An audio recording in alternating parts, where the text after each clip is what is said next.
Hello and welcome to the Tristate's virtual Stepping Out to Cure Scleroderma event. Your hosts from the Tristate chapter are Bruce Cowan, April Roberts, Ariel Gavis, and myself, Candace Snyder, are so happy to be able to celebrate scleroderma awareness with you. Over these past few months, various individuals and teams from all over the Tri-State region of New York, New Jersey, and Connecticut have been stepping out in their personal Stepping Out to Cure Scleroderma events, which we're excited to share with you today. Their efforts to help spread scleroderma awareness in their communities, as well as raise funds to supporting our mission to save lives and cure scleroderma through various programs to support education and research. Today's event is filled with guest speakers, entertainment performances, team meet and greets, giveaways, and so much more.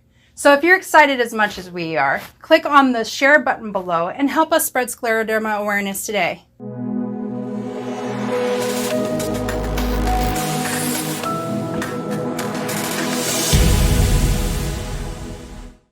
Every year we step out to make a difference in someone's life, to give hope for their future, to be a strong voice and advocate. Because being a scleroderma patient is hard. Just as much as the disease. But through education programs and support groups, it encourages and empowers us to move forward and fight for a cure. Because you are not alone. We stand with you. We fight for you. Hi, everybody. Thank you for joining us today to help us spread scleroderma awareness. We greatly appreciate your time and support. Throughout today's event, feel free to comment on the live chat on Facebook or post a comment on our YouTube. We encourage everyone to participate in discussions. We would love to hear from you. If you would like to donate to one of the Stepping Out to Cure Scleroderma walks, please go to steppingoutwalk.org and follow the links to the walk you would like to support. Thank you again for participating today and being an advocate for yourself and others. Here's our Executive Director, Bruce Cowan. Thank you, Ariel, and hello, everyone. Every year since 2002, the Tri-State Scleroderma community has come together to raise awareness and funds to drive our mission of support, education, and research through our walks.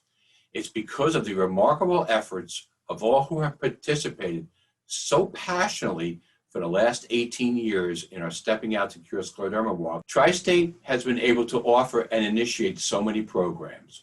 We offer support groups throughout our region, presenting education forums with 100 plus talks available on sclerodermavideo.com 24/7. The chapter has been a lead sponsor in 2013 for the New Investigators Program. This is where senior researchers mentor the young minds that will carry forward research in the future.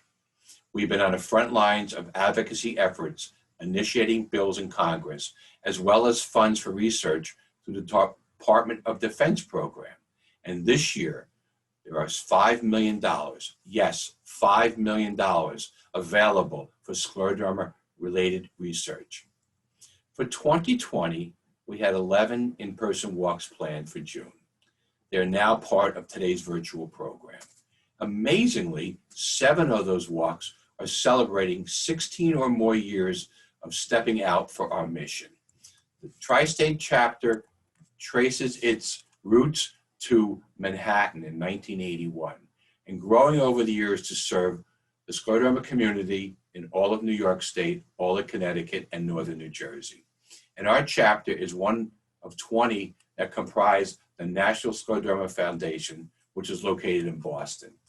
Today's program will feature several scleroderma doctors and researchers from throughout our area. They will address their research. They will speak about how your efforts have funded the research and how they can better serve our patient community. You will also be hearing from patients, some volunteer support group leaders, and our army of passionate women and men who year after year give their time and talents to make our walks possible. Scleroderma is a tough disease, and I realize I am primarily speaking to people in a community who live with scleroderma challenges daily. But I am humbled by the dedication to our mission by all of you, reaching out to support others, raising awareness in your communities, and all the efforts of your family, your friends, your business contacts, as well as your own personal contributions to fund our activities and research. And now, on with today's program.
We would like to say thank you to our corporate sponsors who have supported this Stepping Out to Cure Scleroderma events.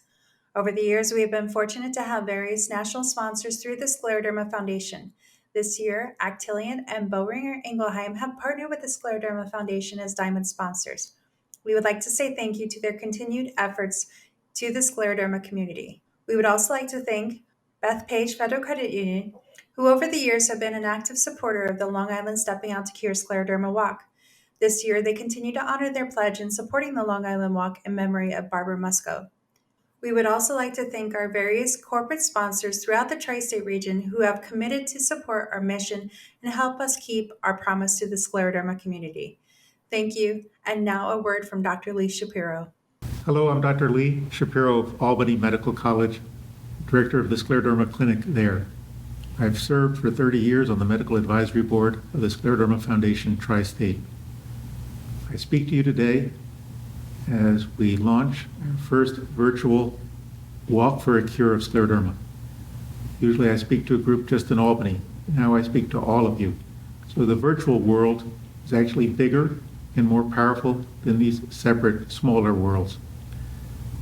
I want to take advantage of this bigger audience to lend more force, more effort to raising funds for scleroderma, for awareness, for patient support, and for research. Now, more than ever, there's interest and focus on finding treatments and cures for different aspects of scleroderma. We need you to be part of that effort. Thank you. A little history for the Albany Walk. It was in 2004 that they had their first walk. It was along the Hudson River, and a couple of years later, they had a 95-degree day, and it was too hot. So the Albany walk leaders decided to move the walk to Crossgates Mall, and it's been at Crossgates Mall for a good 10 plus years. It's a great Sunday night event. They've got live music. They've got food, ice cream, and wonderful raffles. So it's all good. And we've got some of the people on today you're going to meet in Zoom that have been involved in the walk for quite a long time. So here we go to Zoom, to the Albany Walk team captains. Hello. Hey, Bruce. Hi, Bruce. Hi, Bruce. Carla, Yeah. Team Gage, Yes. Susie's supporters, Jerry Renna, and Team Renna and Mayville. So, hello there, everyone. Hi, Bruce. Don't all talk at once. Somebody say hello. Hey, Bruce. Hello. Hi, Bruce. You can't hear us, can you? We are here. Can you hear me, Carla? Hi, ladies. How you guys doing? Can someone tell me how you guys been raising awareness in your communities? Well, you know, we're trying to support the walk, even though it was virtual. My family just did a family walk last Sunday, and you know, but it was kind of limited because we didn't want to expose a lot of people. And my Louis' mother was here, and she's elderly, so. But we had a nice walk around my neighborhood. That's great. As far as Thank you, Jerry. Oh, you're welcome. Candace, this is Carla. You know, most of my walk has been promoted on and among friends. We did not physically walk anywhere, but I think we did a good job this year trying to raise awareness and raise funds for the walk. So this is Susie, and Facebook has been very helpful in promoting, and I think more people probably saw it on Facebook than at Crossgate Mall between everybody's teams. And we've been trying to promote, and every time you talk about it, somebody learns about it. It is a disease that people don't know about in the general public. So every time you promote a walk, talk about it to friends, family, more people are educated, and that all is building blocks to getting more funds, getting more research, and finding a cure. I work on advocacy, and the key is raising awareness with elected officials. So if everybody today could go to the Scleroderma website, look for advocacy. We're asking people to write a letter or call their congressman. All the information you need is right on the website. So thank you. I think we did better with Facebook this year than we ever did at the Crossgates Walk. So that was a great tool this year. So I appreciate that new tool. And I think we got to a few more people than we ordinarily would have. And that's basically what we've done for awareness for my team. I can tell you also that our support group is revitalizing ourselves after the summer off. And our first Zoom meeting is October 19th. And the office has sent out emails to all of our members in the Albany chapter. So I'm looking forward to getting back together with my group and doing what we can do in the way of patient support. Good morning, and thank you, Candace, and the Albany teams for that great spotlight. Isn't it great to see how our community is spreading scleroderma awareness? Throughout this event, we will continue to hear from each of our other 10 walks on how they are spreading scleroderma awareness. Two of my favorite things about the walks are, one, I love seeing everybody gather together in the camaraderie that it brings each year. And second is racing to the tables and trying to outbid my friends on the silent auction items, or buying as many raffle tickets as I can to win all the prizes. Even though we aren't able to gather physically this year, I'm excited to announce that we have a silent auction and raffles. So let me tell you how you can view and bid on our silent auction items and or purchase those raffle tickets. First, our virtual silent auction. To view and bid on all the great items available, please visit the link below. Some of the items, of course, have a minimum starting bid, which are listed. The bidding ends today at noon Eastern Standard Time, and the winners will be announced later in the show. Second, you can purchase raffle tickets. To view our raffle items, please visit Facebook.com, Stepping Out to Cure Scleroderma. Click whichever walk you choose, whether it be Albany, Rochester, Binghamton. Click on the event listing, and under the discussion, you will be able to see the items available. Prices for these raffle tickets are as follows: $1 for 1, $5 for 6, $10 for 13, and the best deal yet is you get 30 tickets for only $20. To purchase the raffle tickets, please call us at the number below, 1-800-867-0885, and the raffle ends at 12:30 Eastern Standard Time, and the winners will also be announced later in the show. You don't have to be watching live to win. However, I do encourage you to stick around and engage, enjoy the speakers and the great entertainment, including a special live performance by our stand-up comedian, Moody McCarthy. He's been featured on shows such as Jimmy Kimmel Live, Conan, and The Letterman Show. He's also featured on shows such as America's Got Talent and The Last Comic Standing. But he's always seems to be asked more about his House Hunters episode. So stick around because you don't want to miss that, and I'm personally excited.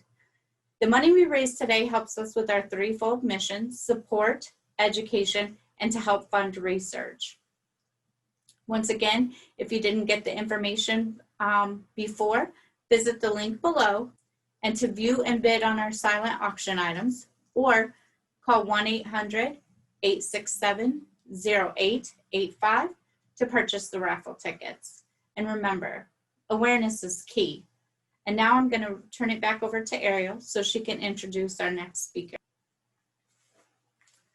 Thank you, April. Today I have an opportunity to speak with a patient named Crystal. So Crystal, could you tell me a little bit more about how you were first diagnosed and how you found out? My name is Crystal, and I started to show symptoms at the age of 6 and finally diagnosed at the age of 8.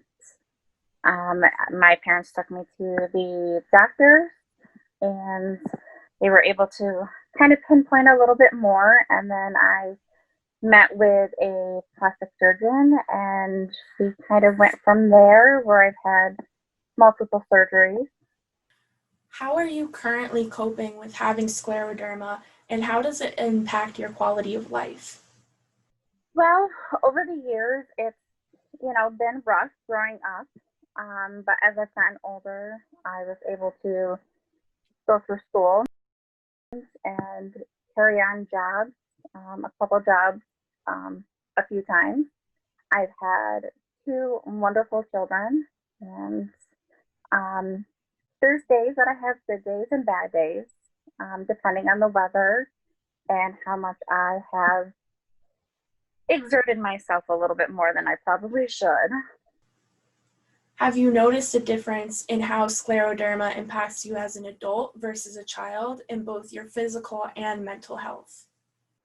I would say a little bit more because I'm getting the headaches more. I have also been diagnosed with Raynaud's, so that has affected my hands and feet. So overall, it makes things a little bit harder to do on a daily basis. So you've had scleroderma since you've been 6 years old. Could you tell us a little bit more about how that impacts your mental health? As a child, it was definitely tougher because I didn't know anything about it. And still to this day, I'm learning about it. It's made me realize that I was, I don't want to say given this disease for a reason, but it's made me stronger and made me who I am, and to realize that, life is short and you have to enjoy every day. Just because I have the disease doesn't mean I let the disease have me. Can you explain to us what Raynaud's is and how does it affect your daily functioning? I honestly only know a little bit myself, so it's a learning curve for me. So Raynaud's for me, the circulation in my hands and feet are limited. Right now, it's just the cold that's affecting me. As far as they're not turning colors, thankfully. But everybody's different. And so if my hands and feet are extra sensitive because of the weather, it does make things a little bit harder to do, you know, lifting and carrying things. Even sometimes simple tasks is just doing the dishes or unloading the car for groceries. And if you could give any advice to a newly diagnosed patient to give them some hope, what would you say to them? I would say don't give up and, you know, stay true to yourself and reach out to support groups because there's so many out there, whether it's online in your local area. Definitely do that because you're not alone. There are people that, you know, can live to like somewhat of a normal life with having, and like I said, don't give up. It's a wonderful way to hear a story from an individual that is dealing with scleroderma. I know that we have a wonderful tribute later indicating some of the other people. But for right now, we're going to check in with our Binghamton teams. So if we could come in and actually check with Bob's Babes. Hi, Bob. Hi, Candace. How are you? Can you hear me?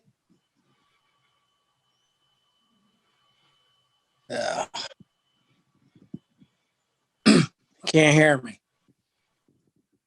We could definitely hear you there, Bob. We have a lot of trouble with our internet.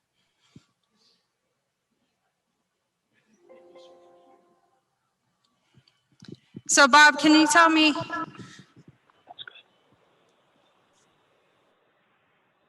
what you have your team done to help spread scleroderma awareness in your community? Okay. Well, I mean, typically, whoever you run into, it's difficult because you can't just always, oh, by the way, I have a chronic autoimmune disease. So sometimes it's a delicate approach. Well, I should be. Well, I know that there's individuals and other teams that are part of the Binghamton Walk, and we want to say thank you to Bob's Babes, Jill's Jules, who also did a virtual walk. Liz team, Porcino Pals, we have Rosie's Buds, Crystal's Crew, Team Costello, and Team Emmy. So we want to thank you guys for a wonderful job being able to celebrate scleroderma awareness in the Binghamton community. Thank you. Let's go to the next rollout. I'm Susie Ballantyne, and I'm chair of the National Advocacy Committee at the Scleroderma Foundation. I'm also a patient. I want to talk to you today about the importance of advocacy. That is how we will help find a cure. There is local fundraising, there is national fundraising, and then it's what Congress can do to help us find a cure. And that's why advocacy is an important leg in trying to find a cure. I ask everybody to go after this call to go to the scleroderma.org/advocacy website and can give you all the information. If you need more information, you can always call the Tri-State chapter. We have two bills in Congress right now.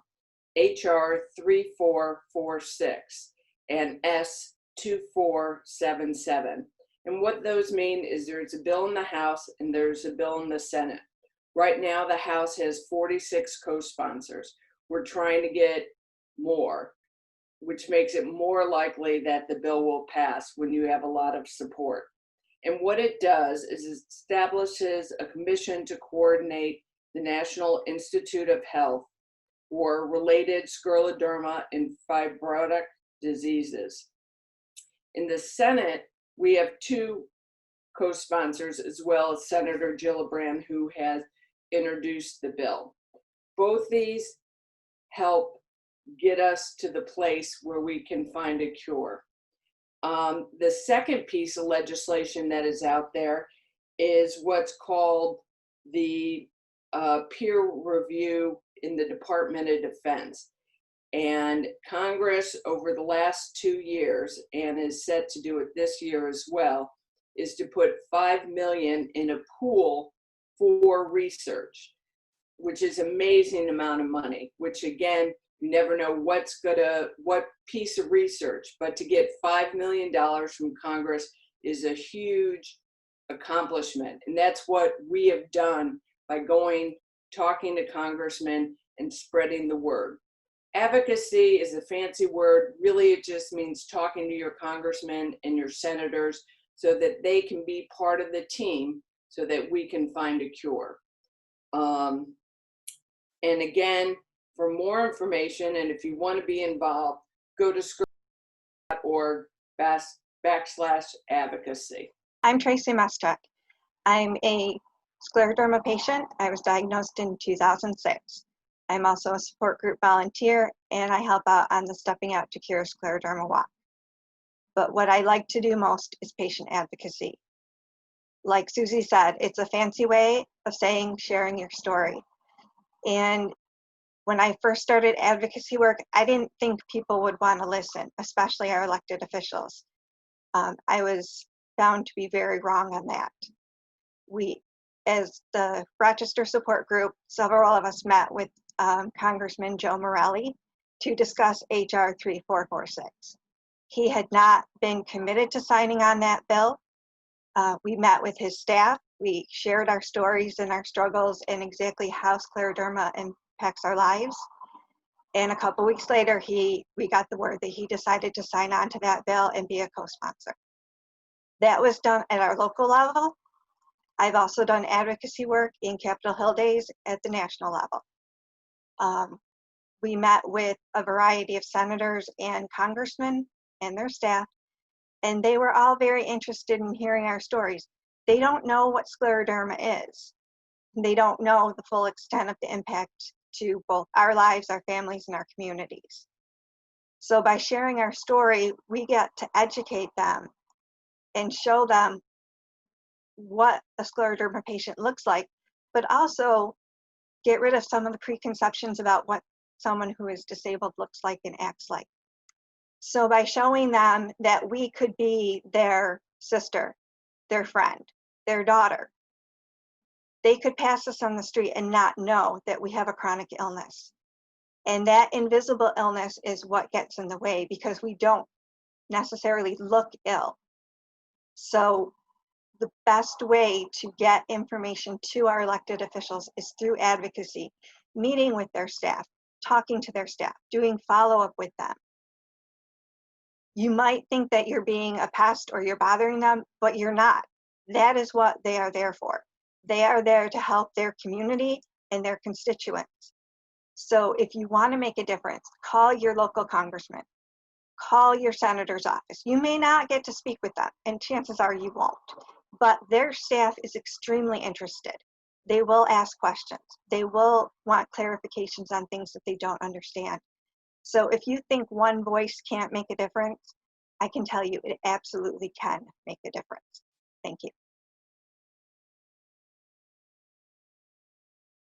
Yeah, so I think, in my view, I think what's very important to understand is this is like scleroderma, extremely complex disease, and the funding for the research coming from the NIH and the federal government is not that great. Although it's a very difficult disease for patients, and we know it's one of the most extreme of all rheumatic disease, the funding is not flowing a lot from the federal government, and especially when you start having projects which are very translational, a little bit high risk, that trying to test a hypothesis that's not really in the mainstream, then it's very difficult. So I find that support from foundations like the Scleroderma Foundation really makes a huge difference. So if you are a donor and then you do support the foundation, rest assured that this is really not, I would say, a slight contribution. This has huge impact because this is the only place where we can get money for this type of work. The federal government has not been supportive of this kind of effort. So, for people like me, it makes a huge difference. So really, thank you for your support. Thanks. That works.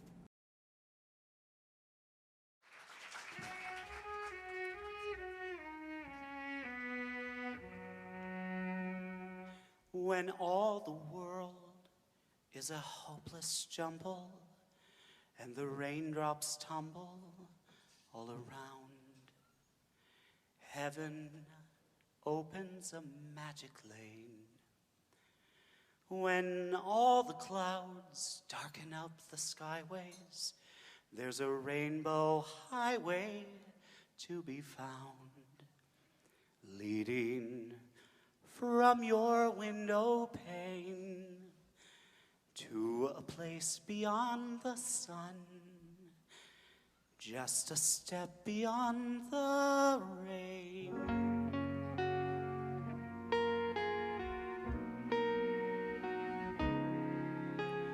The sun'll come out tomorrow. Bet your bottom dollar that tomorrow there'll be sun.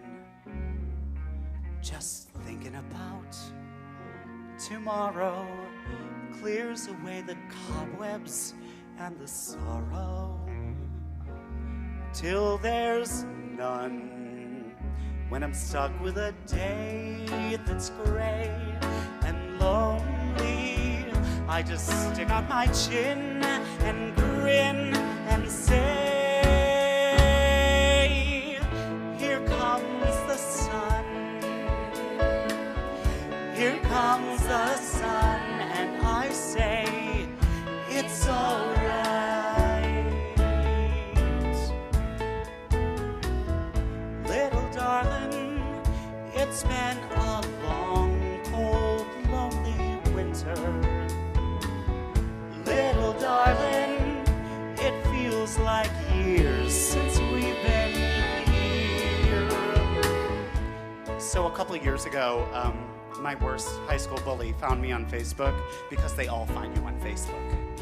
And he sent me a very long message that was filled with misspellings because he's a Trump supporter.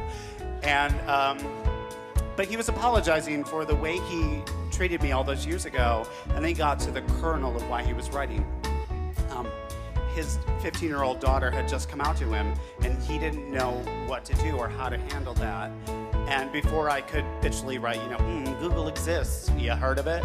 I remembered that, of course, he found me. I was the gay. I was his Will and Grace or Ellen. So I had to swallow that anger and say to him, you remember everything that you did to me all those years? You need to do the exact opposite for your daughter. You need to raise her with love and support and empathy and kindness. So when we debuted the show, I went up to my dressing room, and there was a lot of cookies because you guys all get it. But there was also this beautiful bouquet, and the card had my name misspelled on it. I knew it was from him. So I have it, and it says, Robbie, you're, Y-O-U-R, a special person. Took me many years to learn this. If I can change, anyone can. Now go out there and kick some ass. And that's what I'm doing.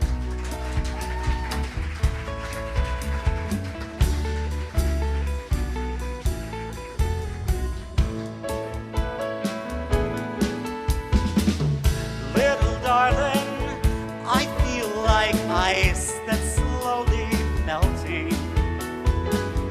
Little darling, it feels like years since we've been here. Here comes the sun.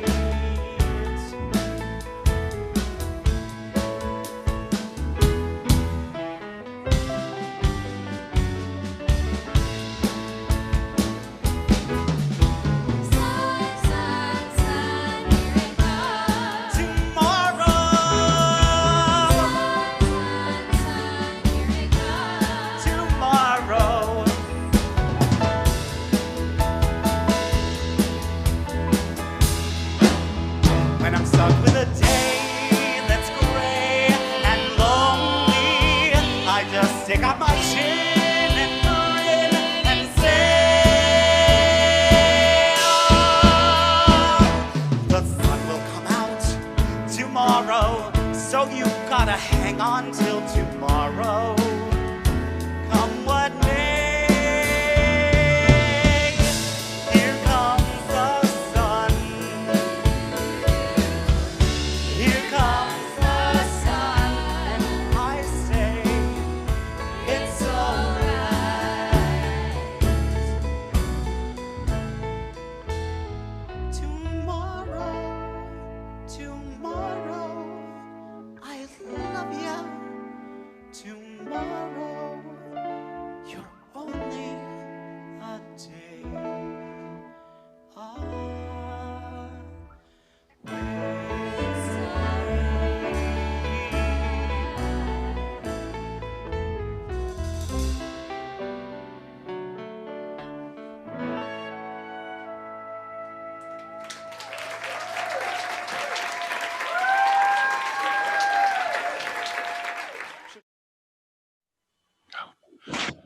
Hello, everyone.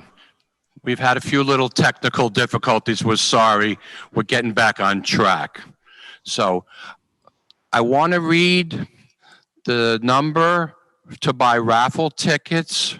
It's 1-800-867-0885. That's our 800 number for the office. April will get a message and give a call back. So we're really busy on that, so we're very grateful. Thank you for everyone. And now we're going to go to Jill Welch, who's the team captain of Team Jules. Hello, Jill. Good morning. Hello.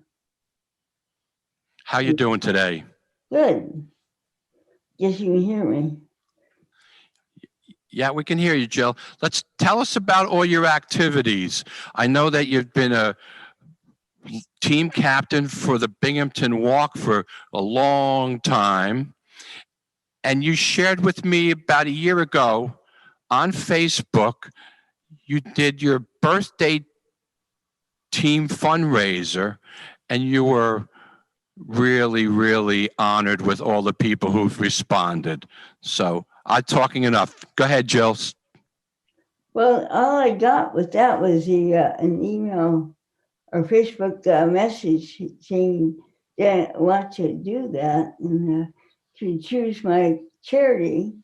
I was pleased that Scleroderma was on that. So I just joined that and amazed that so many people gave, but they didn't do that. Have done again, so I don't know how I guess ask people, but I'm not really active on Facebook.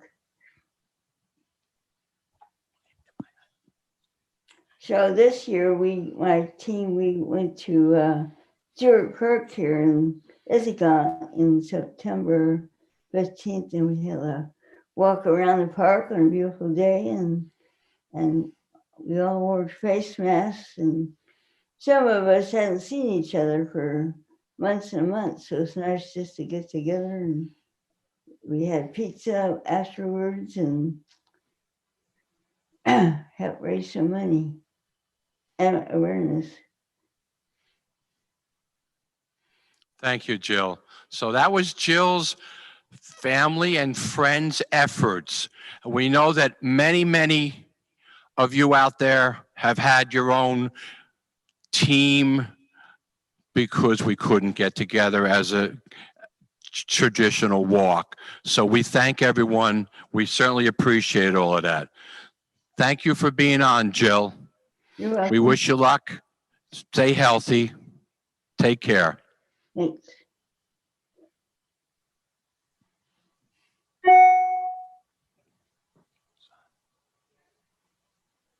It is an honor to be here with you virtually today, as it has been in past years when we would walk together at the Scleroderma walks.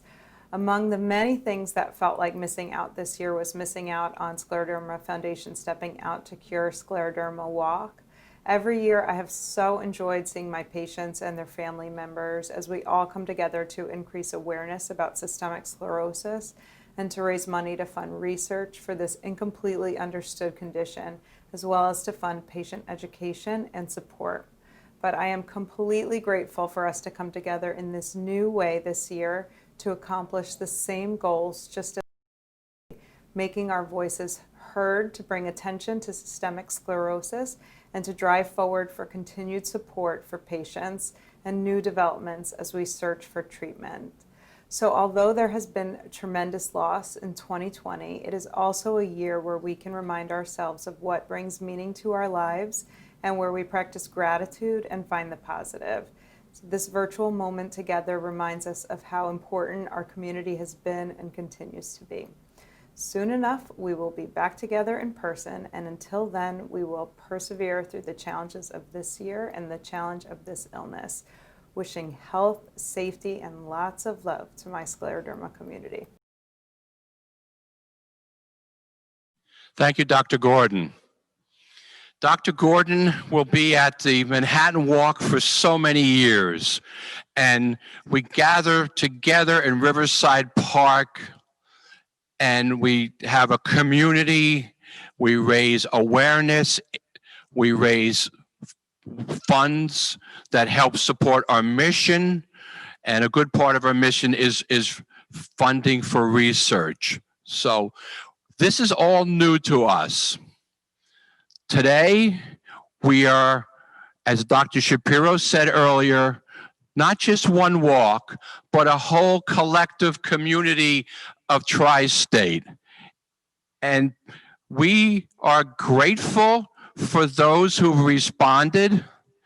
And if you haven't, please go on to steppingoutwalk.org. Find a walk that's in your area, click on and donate. We, as the Tri-State chapter, the board of directors, in February, mind you, February, prior to the pandemic, because of our results from 2019 walks and all the other efforts by many, many of you out there, we were able to send additional funding to the Nationals peer review funding research. And one of the doctors that you just saw, Dr. Frank Barat, who's a researcher at HSS, was able to bring his project forward because of your efforts. And later on, we will see Dr. Ben Corman from Rochester. So thank you. And if you haven't donated to our cause, steppingoutwalk.org. And it doesn't end at 2 o'clock today. You can donate next week whenever you have the time. And we know that this has been a difficult year. I have participated in many Zoom conference call and Skype support group meetings with our support group members, patients, family members, and caregivers throughout our region. And because a number of those patients have underlying health conditions, are on suppressant treatments, they really need, for their safety, to isolate. And it hasn't been easy. And we realize that. We also realize that many people are hurting in the job market. And back in April, when we were planning our live in June, we were going to have 10 this year and one trial virtual. All of the walk volunteers the staff, we were listening, we were working together, and we realized that we couldn't have our live walks in June. We then realized the difficulty on April 15th, April 20th. How are we going to ask our family and friends to step forward and support us? So collectively, we determined to move the walks to October, and here we are. So please, whatever you can do to help, thank you. I'll give you the 800 number to the office for raffle items. 800-867-0885. So we thank you. I have been involved with the chapter for almost 20 years, and I enjoy in June getting together with our communities. We're missing that, but this is what we can do together. Thank you so much, Come there, on, Bruce. Kath. They're getting tired of me. Actually, the event is actually a fun way to bring scleroderma awareness to our community. And I want to say thank you to all of our participants and our donors who have supported the Stepping Out to Cure Scleroderma Walk. Go ahead and leave it on. I do want to make attention to our silent auctions. If you haven't checked out our silent auctions, I would suggest you going to scleroderma.org/SFTS-silent auction. We have various different silent auctions on there, from gift cards to a watch to even a signed baseball that is done by 19 different Yankees from the 2016 Yankee games. What a great opportunity to bid on something that actually will be a lifetime collection item. So all those will actually benefit the walks and everything that we do here at the Stepping Out Scleroderma walks that we do, that will benefit the organization as a whole. I know that Bruce has definitely, missed the walks. The walks, normally is a party. We get together, we do community. And this is a way that we can engage in the community and get together. Yeah, we miss that. But this is a way that we can actually engage the community, spread a little awareness, give a little education, all by raising funds. So I want to say again, thank you to our community. Thank you for spreading awareness through social media. And for those individuals that are watching on our Facebook and our YouTube, click share. This is a way to spread scleroderma awareness, and without your network, we can't break into somebody else's feed, so we don't share it that way. We ask that you do. So I want to say thank you, Bruce. You have been a great host, and he's doing wonderful. Can everybody give a round of applause for him? I know that we're doing wonderful here. We have many different individuals helping us out today from the office. We have April Roberts, Ariel Gavis, Bruce. We have some other individuals that are helping us. I want to say thank you to our technical team that, there's been a couple glitches, but we always thank those that help us. So we want to say thank you. Now, if we can move on, we're going to talk about a little bit about our Westchester teams. Do we have any Westchesters up and running? So Bruce, can you tell us a little bit about the Westchester Walk and a little bit of what has happened in the Westchester community? Westchester Walk is one of our newer walks. I believe it was 2015. The teams were bouncing around from Stanford to Manhattan, and they reached out to the office and they said, hey, can we have our own walk in our own backyard? So there was a couple of, as I said, passionate teams who are very competitive with each other, and they've raised some significant money, and we're appreciative of them. They had their first walks at Irvington High School in Irvington, New York, which is right over the Tappan Zee Bridge, the Mario Cuomo Bridge, on the eastern side of the Hudson. And then the school went and redid the track, and they were going to charge us $3,000 to use the school. So the walk volunteers found Waterfront Park in Dobbs Ferry, and they moved the walk in 18 and 19 to Dobbs Ferry Waterfront Park. And it's a great group of volunteers. It's a wonderful venue right on the Hudson. And as Candace was saying, one of our silent auction items is a 2016 New York Yankees autographed baseball. And that was donated by people from the Westchester Walk. The team is Toddy? John Taddy. John Taddy, Tatti, and it's her daughter, and I believe she was just recently married. So Matt's her husband, and I'm sorry, Matt, I'm not I can't remember your last name at this point, but we certainly thank that for that baseball. And for you diehard Yankee fans, as Candace said, go to our silent auction website, put a bid in for that ball. Put a bid in for some of the other items we have up there. So it doesn't matter if you're in Albany, we're shipped a baseball. It doesn't matter if you're in Buffalo, we're shipped a baseball. In Connecticut, it could be a problem because there's a lot of Yankee fans in Western Connecticut.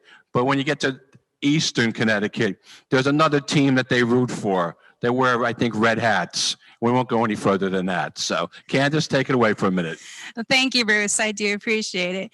Also, I want to let you guys know, we do have 11 walks all throughout the tri-state region. We have Albany, Binghamton, Buffalo, Long Island, Manhattan, New Haven, Connecticut. We have Poughkeepsie, New York, Richfield, New Jersey, Rochester, and Syracuse, and also Westchester, New York. You could donate to any of those events by going to steppingoutwalk.org or calling our toll-free number 1-800-867-0885 today. We do have people on that can make a phone call and answer your phone call. To make an online donation, go to the website. This is a great opportunity to take care of one of the teams, one of the participants, or even donating to one of the walks. All the links and everything is right below our feed here. So thank you again.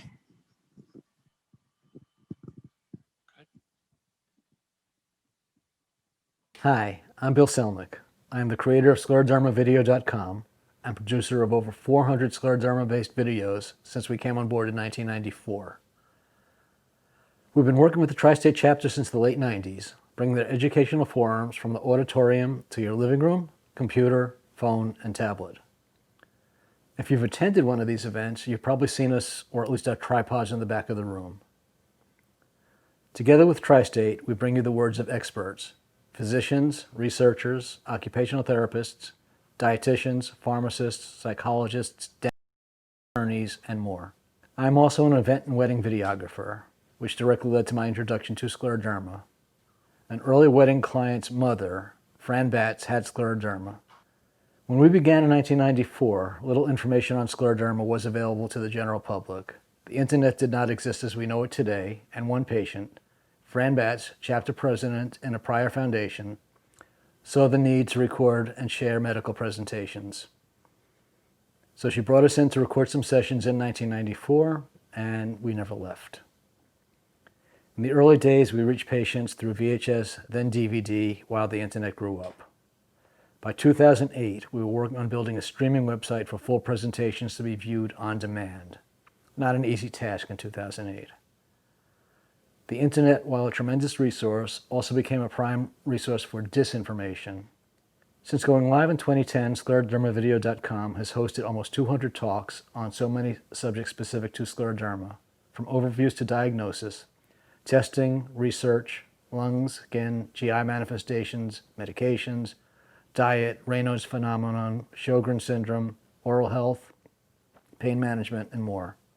Together with Tri-State, we are dedicated to presenting relevant, up-to-date information to educate you and help you in your fight against scleroderma. It's a team effort, as my wife Barbara has assisted and shot many of the talks. To those of you recently diagnosed, take comfort from Fran's journey, part of which was shaped by misinformation. Diagnosed in the 1980s, in her 30s, told she had 5 years or less, her family blew their savings on a trip to Aruba. But Fran didn't and wouldn't die. She joined the Central New Jersey chapter of the United Scleroderma Foundation and ultimately became its president, and eventually helped with the formation of the present Scleroderma Foundation. She lived to dance at her grandson's wedding and died at the age of 70 of something unrelated to scleroderma. Thank you for listening. Please visit our website, sclerodermavideo.com. Don't lose hope, and have a great time on your walk.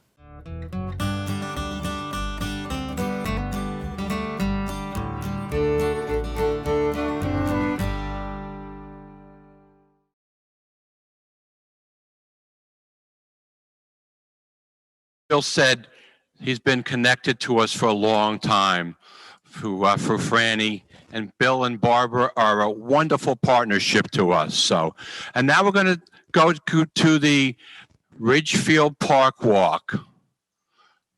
And hello to Janelle. Hello. How are you? Good. How are you? Great. Can you tell us a little bit about why you're connected to the walk? Well, my mom had scleroderma. She passed away in 2005, but my family's been going every year since, and we've been trying to raise some money for it. Yeah. That's great. I actually remember your mom. Really? And we were texting back and forth the other day. Oh, yeah. At the first walk, she was in her little scooter. Yeah. And you were pretty young. Yeah. I was 2. You were a sister? I'm sorry? You have a sister? No, I'm an only child. Oh, okay. Maybe you had a friend. But you had balloons hanging off the little scooter going in Leonia at Overpeck Park. And I know I've spoken to your dad over the years, and you actually, way back when you were young, you did a fundraiser on your own. Yeah, Your the dad car and wash. family. Gotcha. Car wash. So we thank you very much. Thank you. Appreciate it. Thank you for being on today and for having your team. Yeah. And remember to your mom. Mhm. So I think we also have Christina. Yes, hi. Are you guys outside? We are. Okay, take it away. Well, I mean, I just wanted to say hi. Today, Claudette, since we're not walking for scleroderma, Claudette decided to skateboard for scleroderma. So we went outside to a skate park.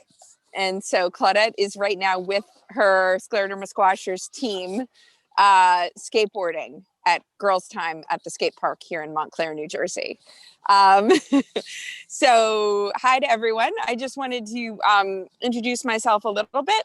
My name is Christina Lockie, and I am the mother of 13-year-old Claudette Johnson, who does have scleroderma. She was diagnosed at age 9. She has localized scleroderma. And we are very excited to have this opportunity to raise funds for research, awareness, and education.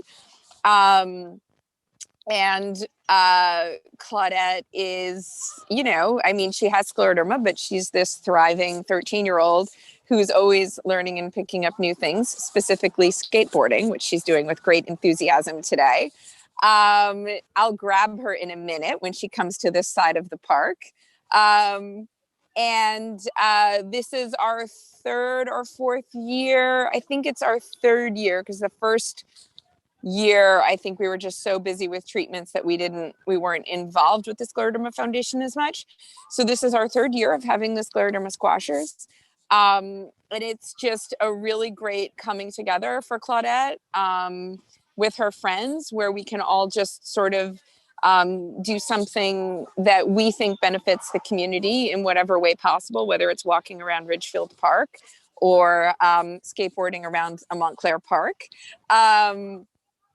And let's see, I'm also on the national board for the Scleroderma Foundation, which is something I'm extremely proud of, to be able to represent patients, parents, and the scleroderma community in this capacity. I've worked closely with Bruce for years, And I'm just very honored to have the opportunity to work with such a foundation and all of the wonderful things that are happening in scleroderma as we move forward together towards a cure. Christina, why don't you try to locate Claudette and the group? It's actually and going to we'll be come- fun. and we'll come back to you. Okay, I perfect. know over the years you've had a lemonade stand. We have. And you've raised We have. significant money. We have. We've actually, Claudette and her friend that she's with here today, Claudette and her friend Hallie, once did a lemonade stand outside of the Montclair train station at commuting hours. So they put up their lemonade stand as a few hundred people walked by on a summer night. And it was awesome. I can't remember how many $100 they raised. I think it was like, if I said 250, it was probably more. So they've done all sorts of fundraising. And then she also did another fundraiser. We live near a park, and she did another lemonade stand right at the entrance to a park by our house. And that has been just a totally unexpected windfall with a well-placed lemonade stand. It was really, they were sort of breaking lemonade stand records, I think, in Montclair. And they're raising awareness. And raising awareness, always. Scleroderma squashers, team name. Hi, I'm Claudette. I have scleroderma.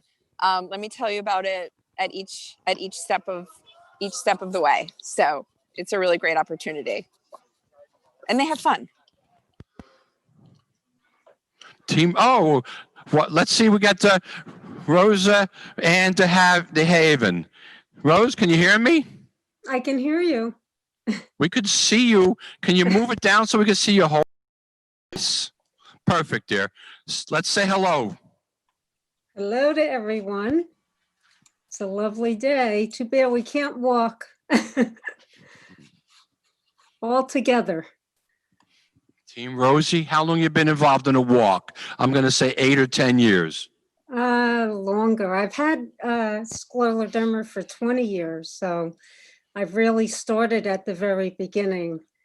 Found that it's a great support area. I've, gone to the local support groups, and that's helped a lot to share the experiences, doctors. So it's been a good experience for a bad disease. There's my partner in crime. Yes. That's one of your walkers. Normally you bring your dog with you at the walk, as I recall. Right. Yes, Yeah. yes. Well, we lost our last dog, and this is the newest team member. Okay. And Rose's son, I believe, Philip? Philip, right. And I have about Stephen as well. maybe 3 years ago now. He ran in the Philadelphia Marathon. Oh, yes. Mm-hmm. And he put a team together and raised money and shared it with his mom at the finish line. Yep. Did I get that about right? Yes, you did. You did. Yes. 100%. We have the plaque, and it's a good memory. And it was a surprise, so it made it even special. Dedication, Phil. Thank you Yeah. very much. Much appreciated. Rose and her family has helped out at the walk as volunteers in a lot of different areas over the years. So we certainly appreciate that. Maybe we get Mark back on. No.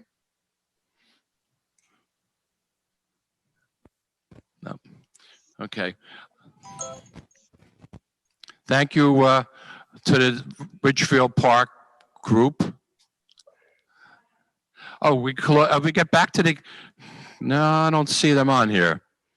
Christina's not back on here, so maybe we're here.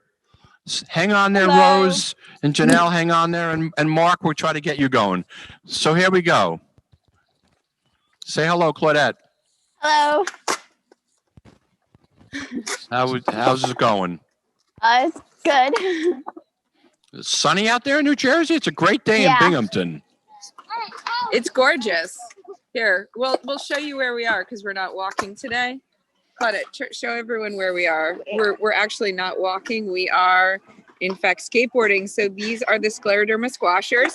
Oh, nice trick right there. There we go. The Scleroderma squashers are doing skateboard tricks. So we found a way to all sort of get together, even though we weren't walking today in Ridgefield Park. So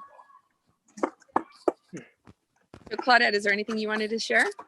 Not to put you on the spot. I don't know. Well, talk about how you feel about fundraising every year. Why don't you talk a little bit about this event? Yeah, so fundraising is always like really fun, and it's a way for like my friends to get together, and we'll set up Hey, like Pat, are you nearby? we'll like set up I- major lemonade stands. Mark, and stuff like we'll come that. back to you. I want to give an introduction. Claudette did a video. So if you want to chat about your video and the award, and right after this, we're going to show your video. No pressure. So yeah, a couple of years ago, we did a video called "In the Land of Rare Disease" and about bringing awareness to rare diseases, and we did it for a contest and at NIH. The National Institute of Health was running a rare disease awareness contest. And so we did that, and then we ended up getting runner-up in the contest. Yeah. And so we were able to travel. They invited us to go to NIH for Rare Disease Day, where Claudette was presented with an award. Yeah. For juvenile rare disease awareness. And that was a really special time. So we were, actually, it was the first time they'd ever run. It was called the Zebby Awards because we're all considered zebras. So they called it the Zebby Award for rare disease awareness. We ready for the video? I think so. Candace, Emmanuel, we ready? She was not this tall in the video. Oh, up. I have a little change of schedule. Christina and Claudette, your video is going to come a little later on in the program, but thank you for No that. problem. So absolutely. Good. Mark Krieger, are you with Hi, us Bruce. live? Hi, Bruce. Can you hear me now? Yeah, perfect. Great. Okay. Well, I think you're all doing a great job, even through the technical difficulties that we're having. I think having these virtual fundraisers is the future, and we'll figure it all out. And I want to thank everybody for all the efforts and great work that you're doing. My partner in crime here, my wife, Pat, she's been helping me for all these years, promoting the walks and helping out. We've been doing this for well over 10 years, I think. Bruce, is there anything else? Yes. Yeah, thank you. As I said earlier, Mark, maybe you didn't hear that, 4 years now you've been the president of our board, helping to guide and direct how we go forward. And I, as the executive director, really appreciate that. So, Well, I we're gonna jumped into your shoes, you having been in my position before me, and we've gone through a lot of Yes, Mark. changes over these last 4 years, and good changes, and we have some great changes going forward. I think we're repositioning ourselves to Thank fit you, into Mark. everything that's happening in the world around us. And I've seen great strides, both with research and treatment. Personally, I'm a patient myself, and it's been in the last couple of years very important. All the research and treatments that have been developed have finally benefited me, and we have to keep raising money so that we can find a cure. Thank you, Mark. Okay, we're ready for our next video. Okay, I'll let Dr. Corman speak for himself, but it leads into what Mark said about research. Hello, Dr. Hello, my name's Dr. Ben Corman, and I'm a rheumatologist at the University of Rochester Medical Center. And I want to welcome everybody from all over the tri-state region to today's virtual Stepping Out for Scleroderma Walk.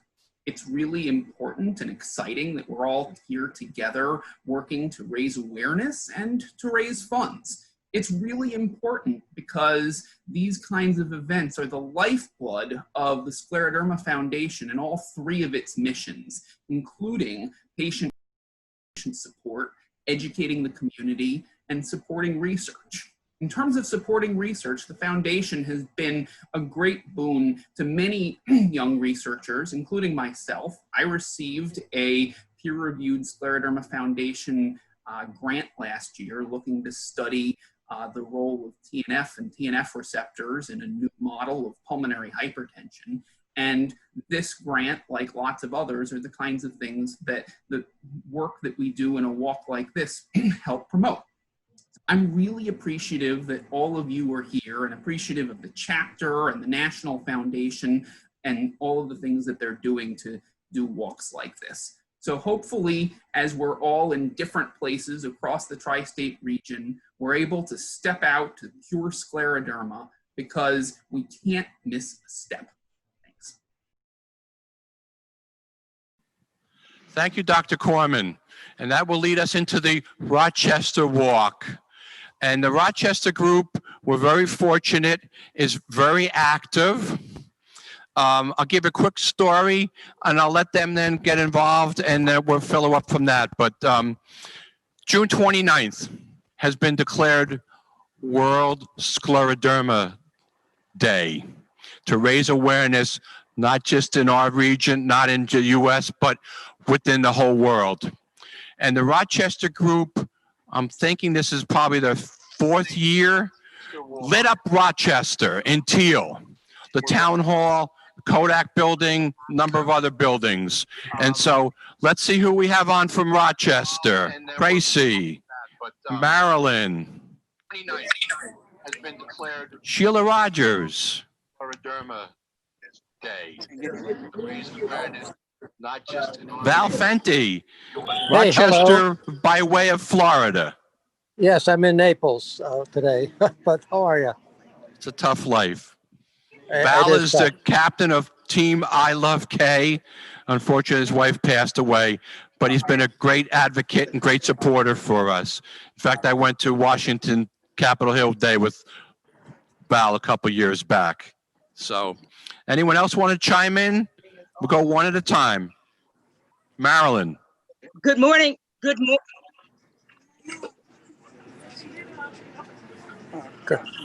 Good morning, Marilyn. Good morning, Bear. You look lovely. I'm glad to be on your team. I'll tell you, you're something else. Thanks, Val. We've already seen Tracy doing her advocate, with Susie earlier. And in our opening montage, we had Mona. And wow, we got a lot of people on here. Okay, so can everyone hear me? You don't have to yell. Yes. Okay. Good morning, Scleroderma family. Good morning. Good morning, Rochester, stepping out to cure Scleroderma team. Holler at me, people. Wave, people. Come on, Rochester. Wave at me. Woo! Okay. So I am Marilyn Sibley. I am the chairperson of the Greater Rochester Stepping Out to Cure Scleroderma Walk. I am the support leader for the Greater Rochester Scleroderma Walk. I am the chair for the Forever Friends team. I'm here with my niece, Janita Kegler. Hi, niece. And we are happy to be here to raise some money for Scleroderma. Our team is working with our family members, our friends reaching out to promote Scleroderma. We are definitely hyped up today because we're missing all of you, but we're still going to do this event. So anybody out there that's in the Rochester community, hit us up, help us raise some money, help us to make our goal of $30 million. Come on, Rochester, you can do it. My family and friends around the country are getting together today from Florida, from Washington, D.C., from Laurel, Maryland, and we're on board to help raise money.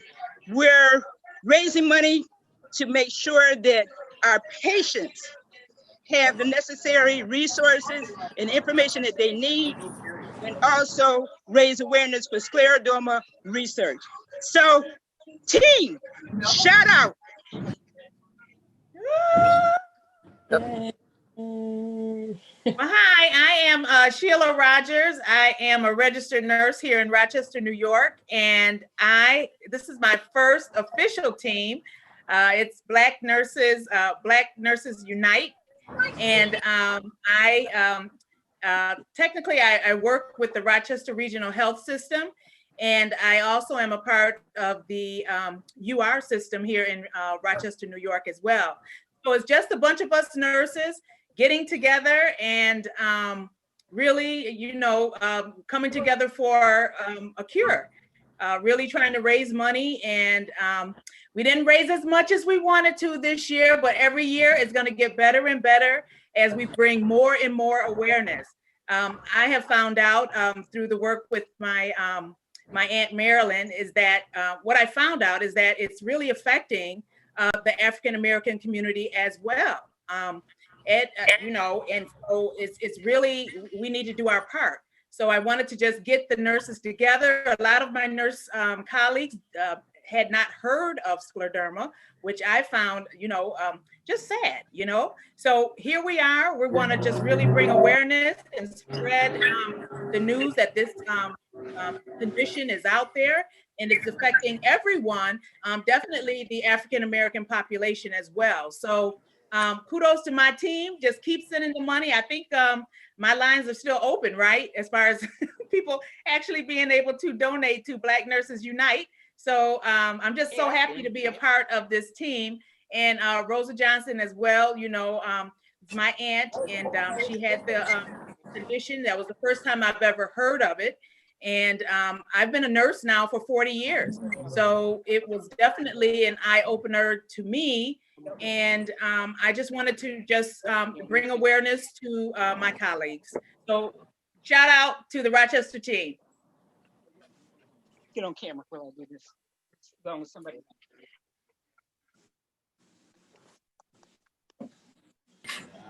Thank you. Nice effort. Thank you so much. You're welcome. Okay, we're gonna go to a tribute here. We have a singer from the Rochester area, Cinnamon Jones, and I'm gonna share a little bit more after her little music rendition. And we'll come back. We're gonna come back. Hold on, everybody from Rochester. Hold on. We're coming right back to you. All right, we ready to go?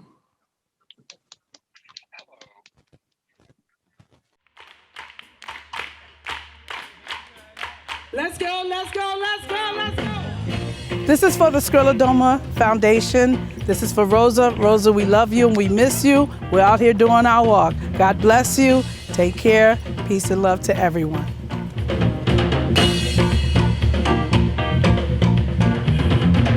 In the morning, see the dawning, and get my day started. In the bird singing, from my dreaming, the beginning. Just want to wake up in the morning, see the dawning, and get my day started. In the bird singing, from my dreaming.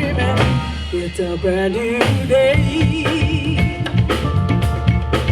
Brand new day for me. A brand new day. Brand new day for me. Just want to wake up in the morning, see the dawning, and get my day started. Hear the birds singing, from my dreaming, the beginning. Just want to wake up in the morning, see the dawning, and get my day started. Hear the birds singing, from my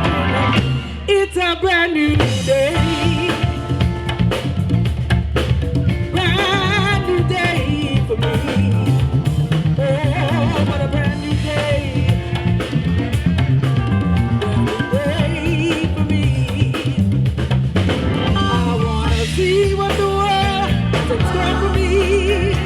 Take on to this journey. I don't care if the sun is shining or the rain may be falling. I'll take it all, take it in. It's my destiny. Oh, I can't wait.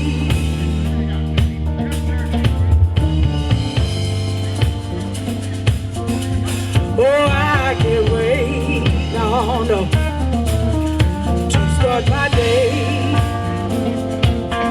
Just want to wake up in the morning, see the dawning, and get my day started. Hear birds singing, no more dreaming, the beginning. Just want to wake up in the morning, see the dawning, and get my day started. Hear the birds singing, no more dreaming.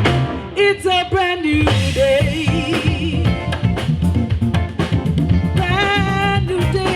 For me, Lord, what a brand new day. Thank you, Lord. What a day for me. I wanna see what the world has in store for me.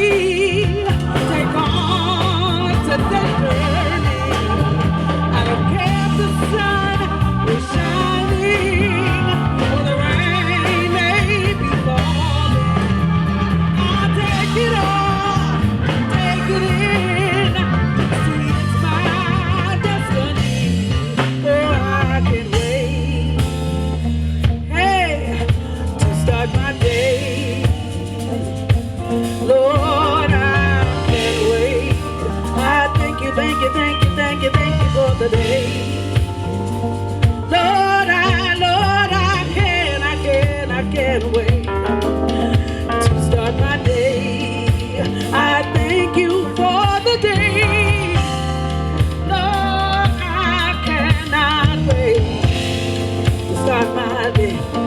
Just want to come on, bring it on, bring it on, come on, come on, come on, bring it on, very deep part.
Deepak hour.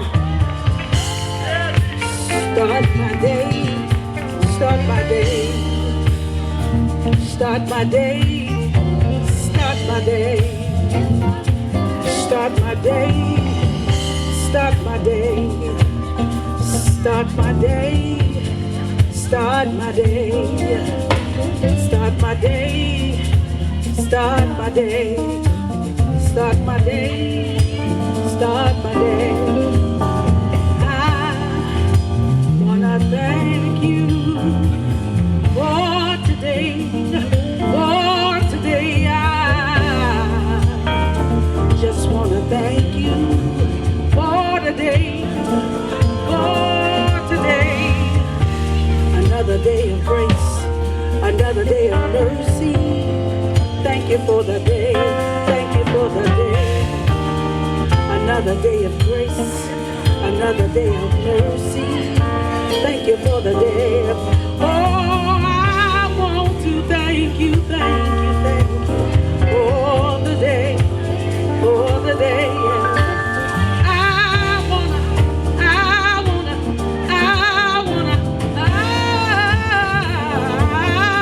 wanna thank you for the day. Thank you for the day. Oh, thank you, thank you, thank you, thank you, thank you, thank you. Thank you for the day.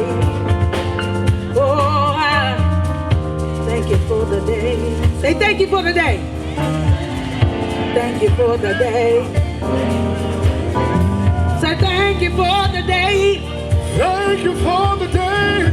Thank you for the day. Thank you for the day. I wanna thank you for the day. Oh, the sun is shining. I don't care if it rains. The journey is in the day. The journey is in the day. The journey is in the day. The journey is in the day. The journey.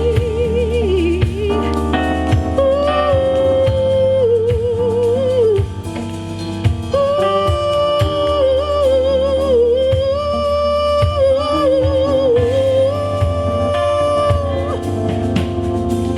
thank you for the day. The day. Thank you for the day. The day. Thank you for the day. The day. Thank you for the day. Come on, y'all, let's go. Just want to. Come on. Bring it on. Bring it on home. Come on, come on. Come on. Bring it on. It's a brand new day.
Systemic sclerosis is a connective tissue disease that's characterized by autoimmunity and immune dysregulation, as well as vasculopathy or disease of the blood vessels and fibrosis. What that means is the immune system, which normally fights infections, is dysregulated and misdirected, and this leads to a series of mishaps for patients who are afflicted with this condition. One of the first symptoms that patients with systemic sclerosis have is frequently the Raynaud phenomenon, which is when the blood vessels of the fingers turn white and blue in response to the cold. This can be followed by many other symptoms, including pain and fatigue, and in many patients, they'll experience fibrosis in the skin or skin thickening. Can also have fibrosis in the lungs or in other areas of the body that can lead to all kinds of different problems. Of all of the conditions that rheumatologists treat, systemic sclerosis has the highest mortality, and up to 23 to 45% of patients, depending on how we look at things and when we look at things, can die from this condition within 10 years.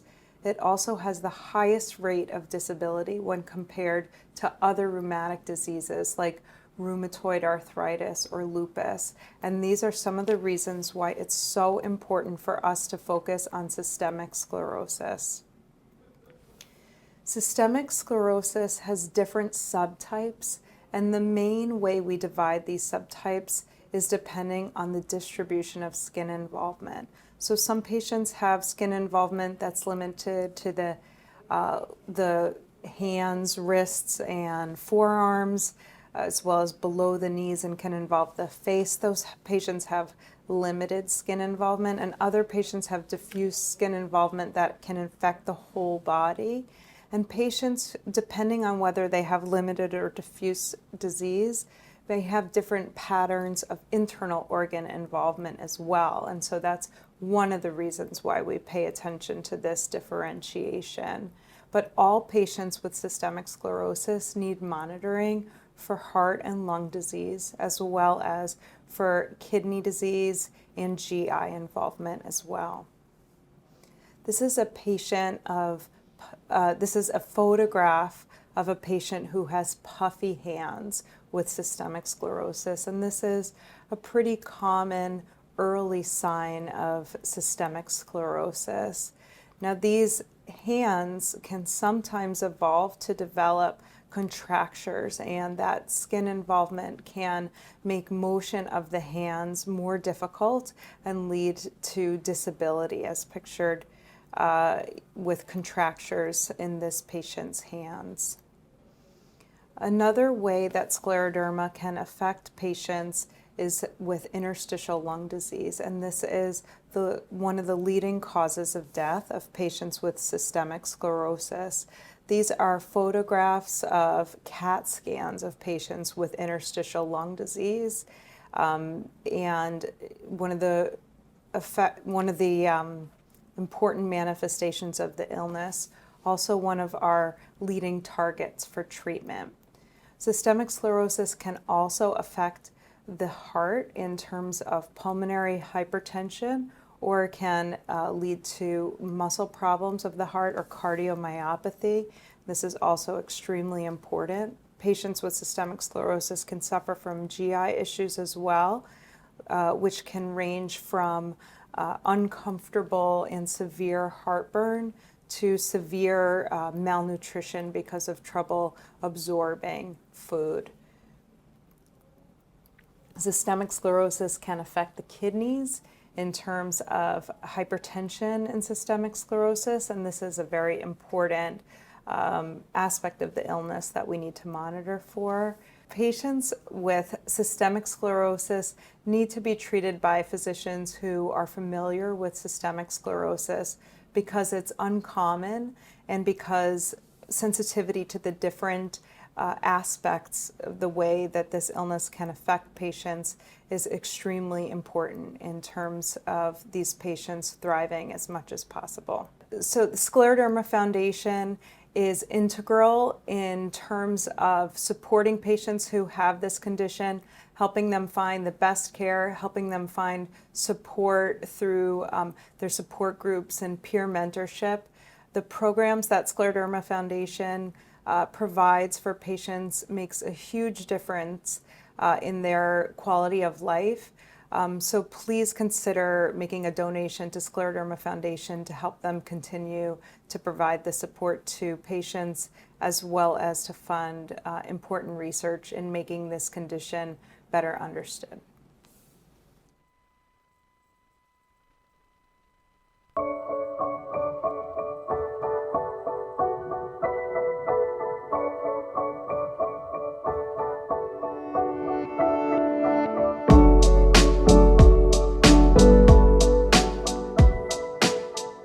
My mom was, she just has a bright, enigmatic smile. I mean, at home she was shy, kind of more introverted, but you know, when she would get around people, she would light up, especially around kids. She loved educating. She loved being an educator. I never actually had my mother as a teacher in school, but I had her as a teacher in life. I think she was a huge influence on my musical career and on entertainment in general because she played so much different kinds of music that I always had a wide palette when it came to my musical taste, which helped me later on when I came to love hip hop. She played as much hip hop in her car as we did. She was a hip hop head. I just remember getting a phone call and someone said that my mom had passed out. We had to get to the hospital and find out what was going on, and we didn't really know what was happening at first. And finally, after many, many tests and several different doctors and back and forth, we finally got a diagnosis that she had scleroderma. That was terrifying to hear because now we had to figure out, what does this mean? You know, this was a shock to her, it was a shock to us, and it just meant we had to get closer and do homework and talk to our doctors and try to figure out what to do next, because this thing is happening and we have to do what we can to band together as a family and help my mom navigate this disease. My Aunt Rita was a sweet, beautiful woman. She was a teacher. You know, she taught me a lot of positive things. I was Aunt Rita's primary caregiver 24/7 and definitely paid a lot of attention to her medication and kept her uplifted on days that she was feeling down. My cousin Tina is like my rock. I trusted her and I was really fortunate that she was around to be able to come in and be part of the team and help. You know, it took a village of us to really make sure that everything was on point. And I don't know what I would have done without them. We used to call it Team Rita. Even if someone's there doesn't even say anything, just the idea of having someone with you, around you, letting you know, we're here to protect you. We got you. Well, this diagnosis is definitely something that's going to require you to fight. The interstitial lung disease was pretty difficult for my mom. There was scarring on her lungs, which made it harder for her to breathe, which meant she needed to go on oxygen eventually, which took a huge part of her independence away. And we could clearly tell a difference when she was not on oxygen compared to when she was. I think it's important to be part of this campaign to raise awareness about sclerodermas, just so people don't know they're alone. There is information out there that you can get that hopefully can make your journey with it a little less challenging. My mother was, anything she could do to help someone else have an easier journey, she wanted to be a part of.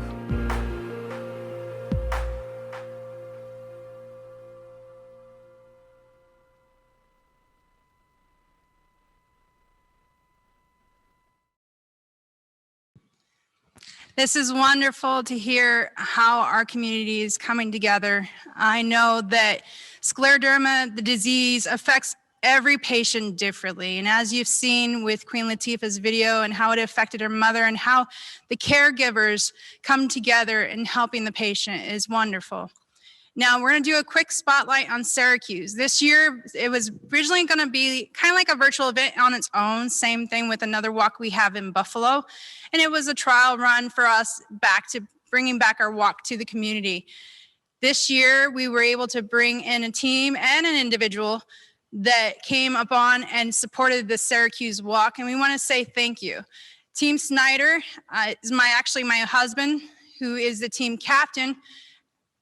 Got involved through me, of course, doing it from my aunt who has scleroderma. We actually held a fundraiser with the partnership with the Health Fighters and Bob's Barbecue up in Homer, New York, to do a little bit of a rally, which we were able to fundraise for the event. Also, we have an individual that came on board. Her name is Amanda Bennett. She's doing a phenomenal job in recognizing and bringing awareness to her community. Now, I just want to encourage those that are watching the show. There's many ways that you could donate to different walks, whether it is for the Albany, the Binghamton, Buffalo, the Manhattan, Long Island, Poughkeepsie, Westchester, Syracuse, New Haven, Ridgefield Park, or any one of our walks. Just go to steppingoutwalk.org. Just a reminder that at 12:30, we're going to be cutting off our silent auctions. Now, there are plenty of different silent auctions on there, and it's through the website called betterworld.org, but you go to the website below at scleroderma.org/SFTS-silent auction.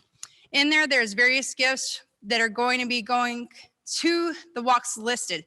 So if you're in Albany and are interested in maybe the lottery tickets that are on there, now keep in mind that if you bid on anything that is lottery or alcohol related, you have to be of age to bid. Please remind that if you're doing it, you make sure that you're of age, otherwise you will not qualify when we announce later in the show. In addition to, we have a television that was donated and put up for the Rochester community, for the Rochester Walk. They have a wonderful smart TV, a 43-inch screen TV. They have a hammock. The different walks also have gift cards, $50 gift cards. And I know there's a couple gift cards that haven't been bid on. By chance, do we have an idea which ones those are? And until then, I will get back to that for a second. But there's a couple that haven't been bid on, and I could tell you this, who doesn't like a $50 Starbucks card? I know that there's one individual that did bid on it and started opening the bid, and I want to thank you to Amanda Walsh. She did phenomenal to start that bidding, but I encourage and I challenge each of you guys to actually consider going on to the silent auction site and actually bidding on one of the items that are listed on the site.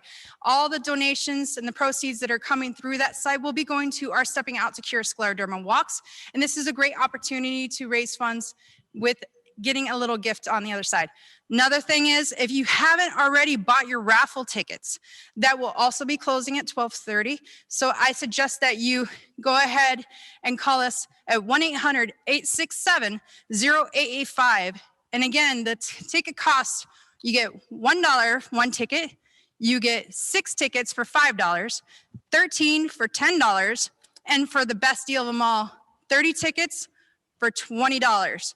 Now I know that we have sold probably around 500 tickets so far, and I encourage you to go ahead and give us a call. And if you don't get us directly, please leave a message, and our office administrator, April Roberts, will get back to you as soon as she can. So please leave a message and we'll get back to you. Now, I want to say thank you to all of our corporate sponsors.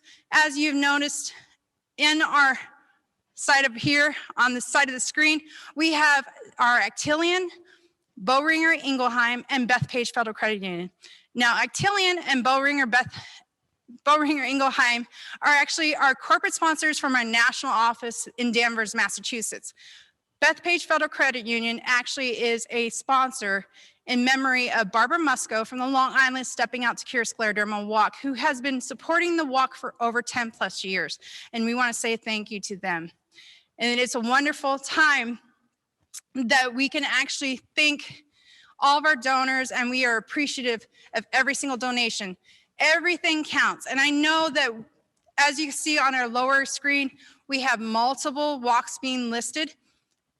The teams are moving through, and we want to say thank you again, and we're going to go through. Hello again. we're gathered here today for our first virtual walk event. When we attend and participate in our live walks throughout our chapter's region, each walk takes the personality of the team of volunteers who manage it. But we have a number of common activities at all of our walks. Starts with the registration, the handing out of t-shirts, the food, the music, some activities for the children. We have raffles and we have silent auction items. One of our goals is to make the day a fun experience for all. Then we start the walk off with a few speakers, the walk leaders, some doctors, maybe the mayor or other government officials. All this is prior to cutting the ribbon and kicking off the walk. Our walks are made up of our patients, their families, and supporters predominantly. There is another significant group attending our walks that I can certainly relate to. These are teams and families walking in memory of their loved ones who have lost a battle to scleroderma. These dedicated folks are keeping the memory of their loved ones alive and are walking to find a cure so others do not have to follow that path. The following shares patients that we know who have passed in the last year.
Thank you for that beautiful tribute. And I'm forced to think about that line, a pygmy sitting on the back of a giant sees further than the giant. And that's really the hope and how medicine has really traditionally worked, that each successive generation of clinicians and investigators builds on what came before them.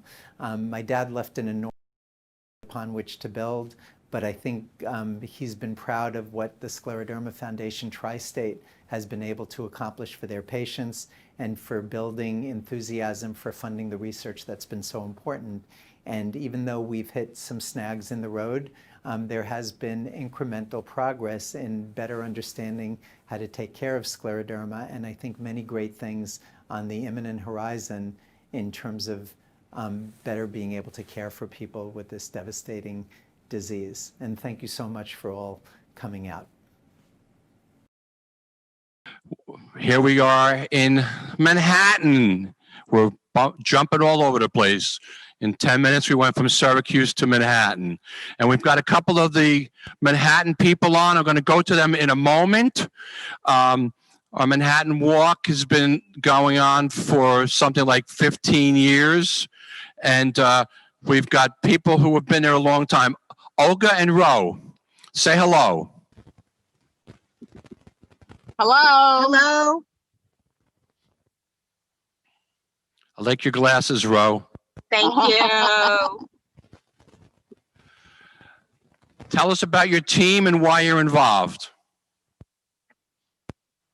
Okay, well, how you doing, everybody? I'm Olga. I'm involved because my sister passed away from scleroderma about 13 years ago, and we're trying to raise awareness, let people know about it, because during the time that she had the disease, nobody knew what it was. So we want to get the word out there and help everybody else. Thank you. Where are you today? We're in sunny Yonkers. We've taken a walk to support the walk, right? And now we're at St. John's Seminary. Excellent. Ro and Olga have been at least 10 years, probably 12 years. They've been part of the volunteer team, and they do an unbelievable job. They run the lunch that we have. They run the silent auction. And without them, our walk would be lacking. And my daughter, Lindsay, is part of that group. Unfortunately, she's not with us today because next Saturday is her wedding, and she's getting ready for that. So I see that we have Satine, Jeffrey. Are you guys on together or separate? Hi. We're here. How are you? Hello. How's it going? Good. So happy to see you. I know. Wonderful you to too. see You you look both. wonderful. Thank you. Jeffrey is on our board of directors, and Satine is a patient. You've probably seen her. She's very active. She's done a couple of videos with HSS. In fact, with a podcast with Dr. Shapiro, Dr. Spire, excuse me, in the past. So how we doing there, Satine and her angels? That's your team, right? Yes. We're doing well. Good. Good. Excellent. Do you want us to provide? Our walk in Manhattan has bounced around a little bit, just to give a little history, and everybody here was involved in that. Start out in Riverside Park. Beverly Kaufman, a patient, came forward. She ran the walk the first year almost all by herself in 2005. And we were in Riverside Park until they were remodeling the park. We moved way south to Battery Park, which looking the Statue of Liberty. And Superstorm Sandy came along after the 2012 walk, blew out that area. And we went back to Riverside at 95th Street. We have a great group of people at the Manhattan Walk. We usually get Dr. Spira, Dr. Gordon, and also Dr. Ilana Bernstein from Columbia, who's on our medical advisory board, to participate. So Well, we have a great leader, Bruce. So thank you. you're talking about my daughter. No, you. We're all working together, Olga. I know. Of course, your daughter as well, but especially you and your family. Thank you, Olga. We have a unbelievable. We're at 6 a.m. in the park. We have like 30 people setting up. It's a beautiful day. And I'm the truck driver. That's what I really am. So that's right. Good. Okay, that's great. Next, we're moving to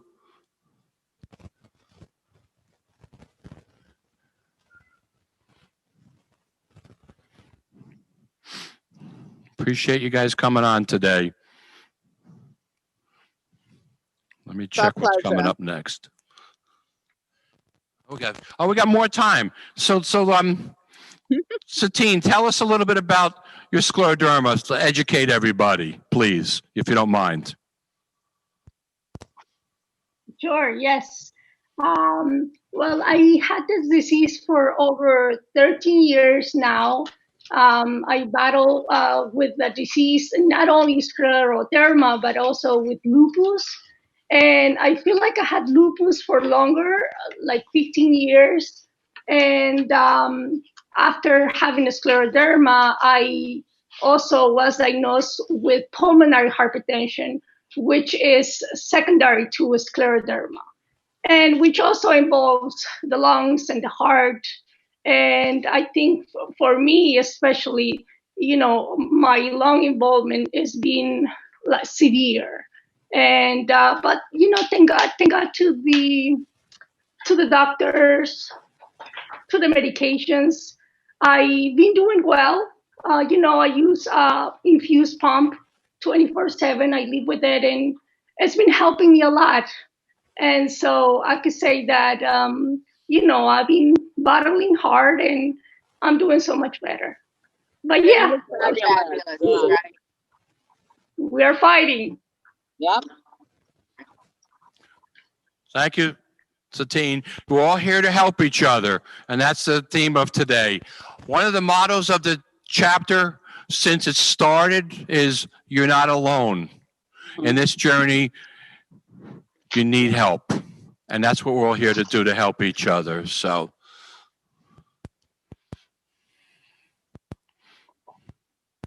okay, thank you guys for coming on. We're going to be moving on to... Thank you, Bruce. Everybody go online and donate. Ciao. Thank you, Olga. Bye. Bye-bye. Okay. Gotcha. I'm going to backtrack a little bit here. I opened this segment before the Manhattan Walk talking about the aspects of the walk, why people come to the walk, and that some of the teams are walking in memory of a loved one, which then segued into our little vignette about patients that have passed in the last 12 months. And then the edge of that, Harry Spira. And Dr. Robert Spira, his son, talked a little bit about that. But Dr. Harry Spira and patient Mark Flappin started our chapter in 1981 in a living room in Manhattan. So that's where we started. And we are now in Binghamton with a staff of 4 people. We have 11 walks happening. We have 3 virtual education forums. You saw Bill Selnick and talking about scleroderma video. And we have a dozen support groups out there, which have all gone virtual. So we're now going to move into, in a moment, a patient, Rachel Barda, who also runs a support group in Connecticut, and being interviewed by our patient services manager, Ariel. And I think we're ready to cue that up. Now I have an opportunity to speak with Rachel, who is another scleroderma patient. So, what were some of your first signs that you have scleroderma? And what steps did you take to reach a diagnosis? So for me, it was a lot of skin involvement in the beginning. I got very tan very quickly, and that was strange because it was middle of November, and from where I live, it's very cold, and there's typically no sun really that's out, and people are always commenting, saying, "Oh, did you go somewhere nice? You're so tan." And then eventually I was like, okay, I can kind of notice what people are looking at, and I'm just like, that's kind of weird. And then I started to have the itchy patches, and we were thinking maybe it was something fungal. So I went to a dermatologist, and she didn't know what it was. So she started looking, and eventually my primary care came to the conclusion after about 3 months in. My blood work came back. I had a positive ANA. And then she recommended I go to a rheumatologist. Now, I was seeing a rheumatologist for just my Raynaud's in the beginning, and that was generally it. I did notice that my Raynaud's was getting worse. I was having a harder time like controlling the flares, if you will. And finally, I started to have some hand involvement where it was like my hands were very tender and painful, swollen. As you can see from now, they've changed quite drastically. Since my beginning diagnosis, I did have a normal hand, if you will.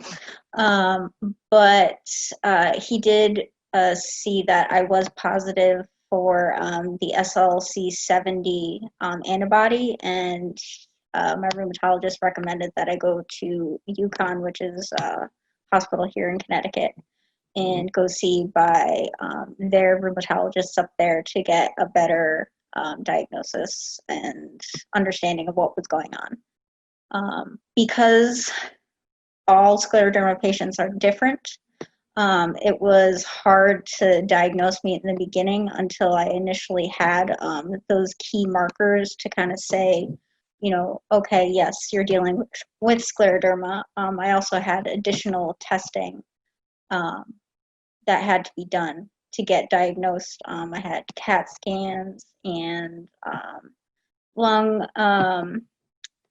pulmonary function tests and echocardiograms, and all to kind of determine like how far along I had actually gotten, what was infected, and generally how I was. A lot of the symptoms I attributed to being overweight, and not all scleroderma patients are overweight. Some lose weight very drastically. Others will lose it in certain places. From my face, you can kind of see I've lost a lot of like the fat that comes from the cheeks, which creates like almost like a drawn look to the face because it's very tight. But essentially, we did finally get the positive diagnosis, and I was seen by one of the head rheumatologists for the scleroderma program company. I don't know the exact word. At the time, before she retired, and she diagnosed me as having the systemic form. So I do have lung involvement, GI involvement, along with the skin involvement. Thank you, Rachel, for sharing your journey with scleroderma with us. I know it was a really difficult time for you in between the period of developing the symptoms and getting an official diagnosis. Can you elaborate a bit more on how coming to an official diagnosis impacted both your future aspirations and dreams? When I did get diagnosed, there was a lot of uncertainty, and I know a lot of individuals are also feeling that way, where they don't know what's going to happen, and they're kind of just like at the point where they're a little lost.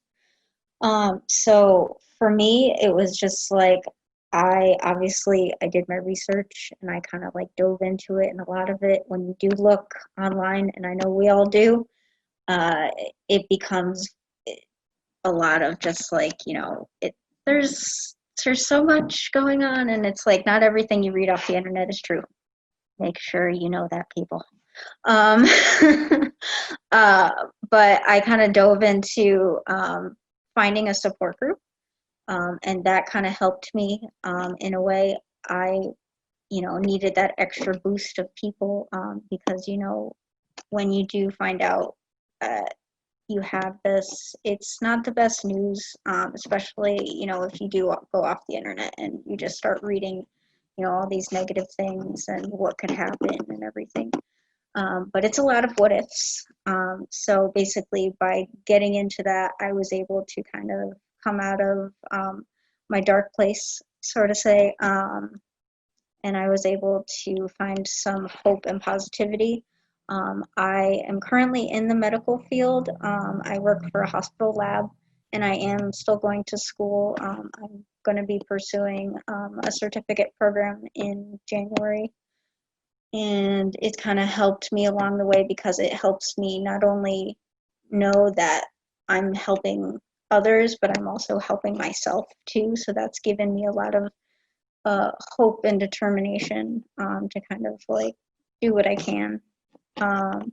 And it's like, as we all know, we all have good and bad days, no matter who you are, whether you have an illness or not.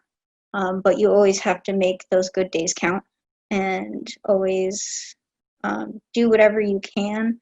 Nothing is too short or too small. It's like everything is an accomplishment. It's like you just have to remind yourself that, you know, you're doing everything you can.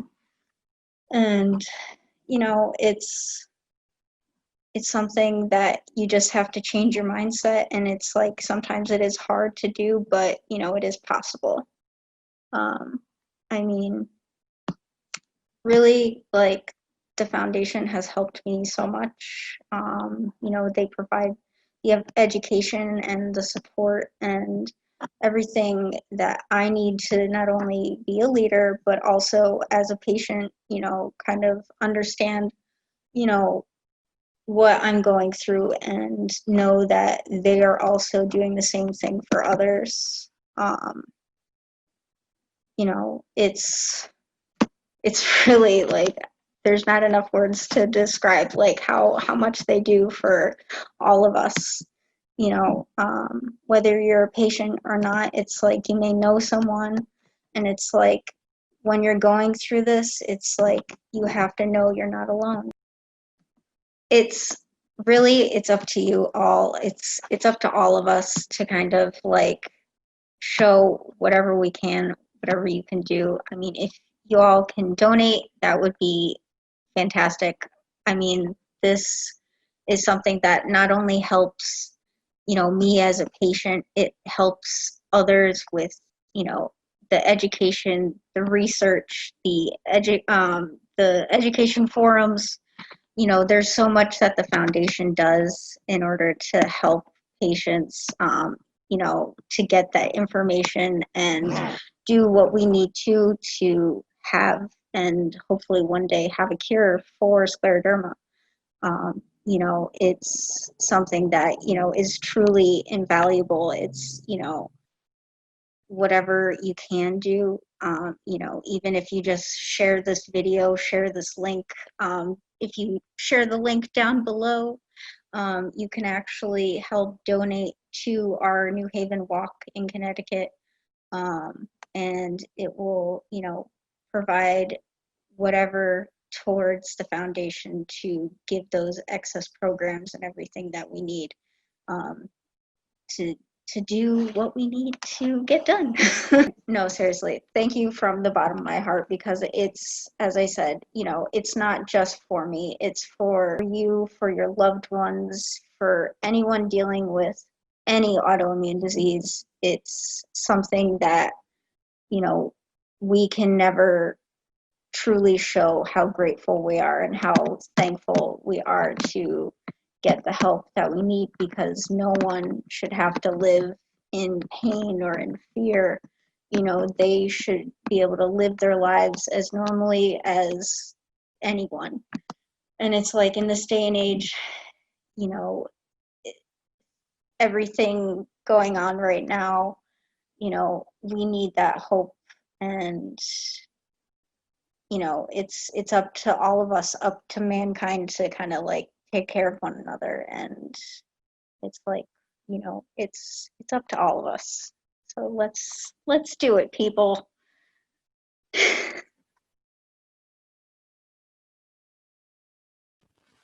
Thank you, Rachel Barter, for sharing your story, and thank you, Ariel, for organizing that. I'm wearing a Scleroderma mask We are selling these for $10. Shipping is free in the office.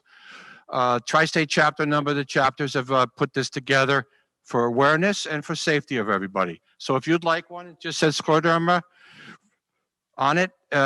Please call the office, 1-800-867-0885 next week.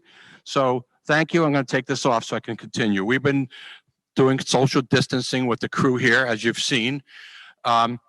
We're now moving to the Connecticut Walk, which is in New Haven. And on Zoom, we're going to have Mary Contadina. Or Connecticut Walk, excuse me, started in the Hartford area. I think it was in 2004. Mary Manello was a board member, and Mary was our Energizer Bunny in Connecticut. And the walk has been centered around Hartford for a number of years. This year, a patient came forward who's part of the Yale New Haven group and volunteered to host a walk at the restaurant in West Haven, Jimmy's Restaurant. It's a 90-year-old seafood and Italian restaurant right on the waterfront, a beautiful setting. And we were going to have the walk there. Unfortunately, we're doing this today instead. We hope to be with MJ next year. So, Mary, can you hear me? Yes, Bruce. Hi, everybody. Thanks for joining the virtual walk today. Can we hear Mary? Sorry, I can't hear you, Mary. You can't hear Mary, me? I'm going to try to. I Can can't hear me you now? yet. Can you hear me now? Gianna, can you hear? Oh, I can't. Shoot. Bruce? I can hear you fine. Mary, I'm going to take Candace. Can you step up for a minute so I can get on here? I'm sorry. I lost my my hearing with Mary. I'm going to get that back on. So I'm going to ask Candace to step up for a moment while I get that going. I'll be right back. Okay. Thank you. 1 minute. Hi, Mary. Hi, Candace. Can you hear me? I can see that you're talking, so I'm going to engage this way, okay? Okay, that's fine. All right, so through the event, you've been able to spread scleroderma awareness. Can you share within about 30 seconds of what your team, Italian Stallions, have done in the New Haven?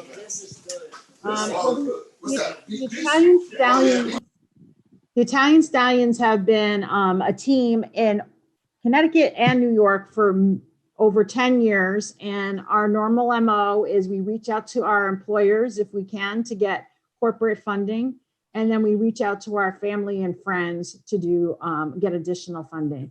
And we're very happy that the Crane Foundation has been giving us funding for over 10 years. They've been a great partner. And Media Crossing has been giving us funding for the last 3 years. So we've got two great corporate sponsors that help us do as well as we do. Well, that's awesome to hear. That totally is. I mean, to be able to come in and spread scleroderma awareness in the way that you guys have done is absolutely fantastic. Thank you, Mary. You're welcome. We have another team on as well. It's Team Blessed, also from New Haven. Last year, they actually walked in Hartford, Connecticut. So if we can move over to Team Blessed. How are you doing there, Stephanie? I'm great. I'm great. How are you guys? Now, I can't actually hear you, so. I'm back. Thank you. I'll turn it over. I'm sorry. I'm back. And Stephanie, welcome. Why don't you tell us a little bit about yourself for a minute? We have like 3 minutes. Okay, I'm Stephanie Manson from Bloomfield, Connecticut, and I'm the captain of Team Blessed. We actually did our virtual walk today, and it was very successful. We had a backyard bingo a few weeks ago, which was very successful. I've actually been diagnosed since 2016, and I'm doing very well. Thank you. And I know you had a big barbecue a couple of weeks ago, too. Is that correct? Oh, yes, it was wonderful. Had a really nice time. Good. We thank you for your efforts there.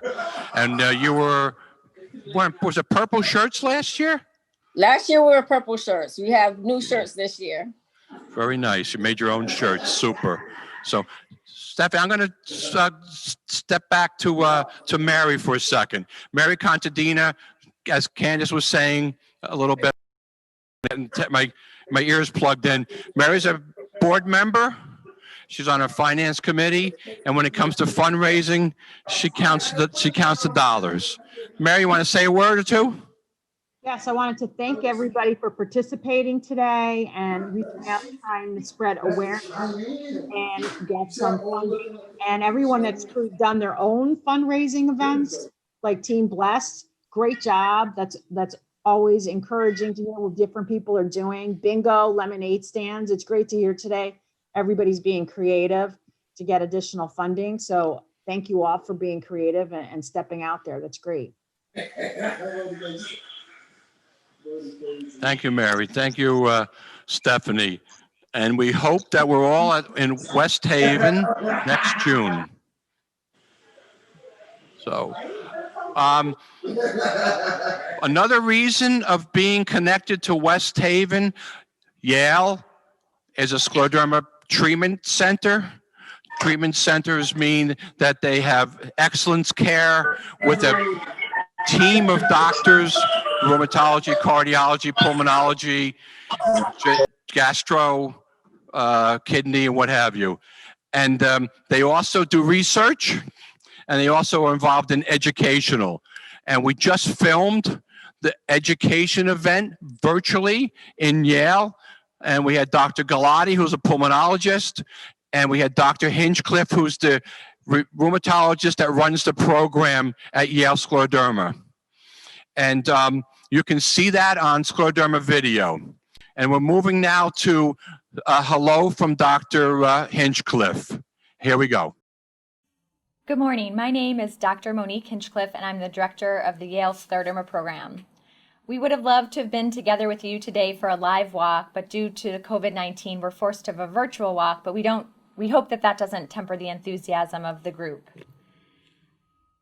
Raising awareness, supporting research, providing education, support to patients and their families is the mission of the Scleroderma Foundation.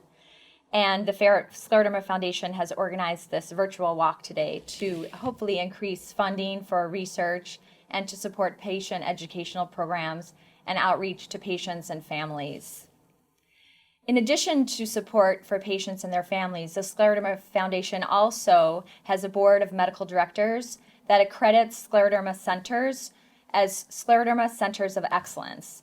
And this designation means that that particular center provides expert level of care to patients, allows patients to participate in research studies, and offers educational opportunities for patients and their families. There are 8 Scleroderma Foundation Centers of Excellence in the Tri-State area, and you can see they're listed here. We do recommend that patients with scleroderma seek out care at a Scleroderma Center of Excellence because of the level of care provided, as well as access to a multidisciplinary team of experts. Thank you. Hello, everyone. I'm Robert Riggs, CEO of the Scleroderma Foundation. I want to take this opportunity to thank you for participating in today's virtual Stepping Out to Cure walkathon sponsored by the Tri-State chapter. I hope you're enjoying a beautiful fall day. Like most of you, I'm at home doing what I can to mitigate the spread of COVID-19 and also protecting our scleroderma community. So I want to thank Mark Krieger and the board of the Tri-State chapter, as well as Bruce Cowan and his fantastic staff for putting together today's events. We're all working to find new ways to bring our community together and provide the best possible programming in safe ways during this pandemic. You know, the Tri-State chapter is a bright star in our national scleroderma community. Thanks to your support, Tri-State is a leader in supporting research funded by the Foundation's peer review research program. This year alone, you made possible $80,000 in new research funding, plus the continued funding support for a full research grant that is happening in the Tri-State chapter for $150,000. Tri-State has also provided funding to establish our nationally recognized Early Career Investigators Workshop, a critical mentoring program created to help new investigators become more competitive in grantsmanship, to prevail in our own research process, but also the research grant process at the National Institutes of Health. Thanks to Tri-State leaders in advocacy, The New York congressional delegation in Washington has been a leader in supporting legislation critical to advancing the needs of the scleroderma community and finding greater funding for scleroderma-related research at the federal level. In fact, the National Foundation's Advocacy Committee is co-chaired by two extraordinary leaders from the Tri-State chapter, Rosemary Markoff and Susie Ballantyne. Their leadership has been vital to the success of our national advocacy efforts. Tri-State is also leading the way in working with the National Scleroderma Foundation as we implement a bold strategic plan to position the organization for the future needs of our community. In these difficult times of COVID-19 and the economic impacts brought on by the pandemic, the world is rightfully focused on finding treatments for the coronavirus. But now more than ever, the momentum we see in scleroderma research needs our support. Now more than ever, our community needs one another. Participating in this virtual walk today accomplishes both things, supporting the Foundation's programs and services and bringing us together as a community. But beyond today's events, we're working to provide new ways for support and education. Virtual support group meetings, a new website that's under development at the national office, and the Scleroderma University webinar series are all examples of how we're staying connected. I want to thank you for all that you do to advance the work of the Scleroderma Foundation Tri-State chapter, and also for supporting one another in these really difficult times. I wish you and your families safety and good health, and I hope you have a great day at this virtual walkathon. Thank you all, and take care. Hi, I'm Senator Joe Robach, and I want to welcome you to virtual Stepping Out to Cure Scleroderma virtual walk. I've participated in this live many times, and I want to thank you for raising money to support people with this ravaging autoimmune disease, as well as their families, and even furthermore, going one step further to raise over $1.2 million for research to try and just get rid of this terrible, terrible disease. Oftentimes, many of us have good thoughts. You're putting those good thoughts into action and words. I really greatly appreciate, on behalf of all the families in our community at large, you taking this task and even now doing it virtually. So let's continue the effort. Get out there, enjoy your virtual walk, and thank you for making a difference in these people's lives and making our communities healthier and fighting this terrible disease. God bless you.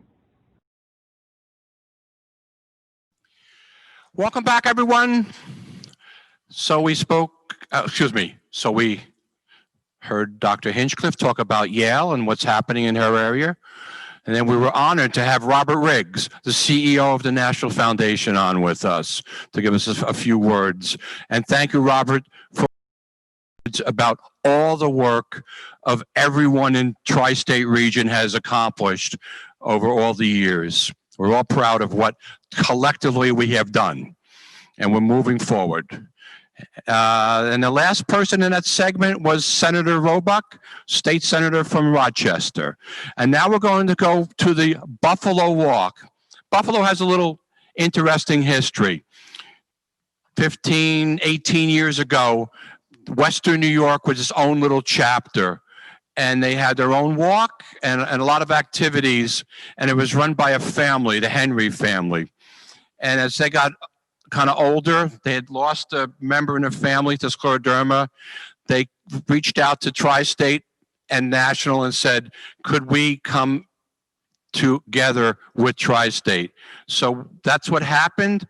And their walks, I got to read my notes, start over again in 2000 and I believe about 12 years ago.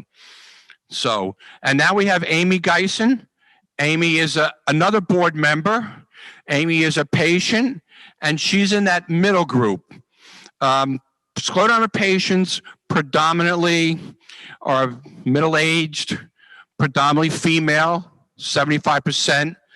We listened to Claudette, who's a juvenile scleroderma patient, and Amy is a young adult. Hello, Amy. Hi, Bruce. How are you? Well, I'm good. I'm doing good. As the program goes along, I think we're getting a little better. We had a little bumpy start. We apologize for that, but by midnight, we'll be doing great. Now, the show's over at 2. So, Amy, why don't you tell everybody about your SYNC group and your young adults?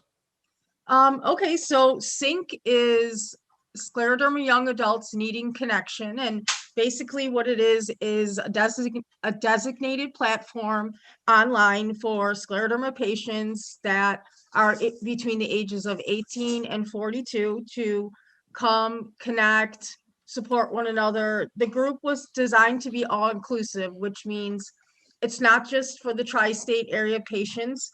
We've made it so that it's open to all national patients, young adults, anywhere you live. So our next meeting is actually Friday, October 23rd. It's 7 p.m. Eastern Standard Time. So if you're a young adult living with scleroderma and you're interested in connecting with me and a bunch of other really awesome patients, you can call the Tri-State chapter.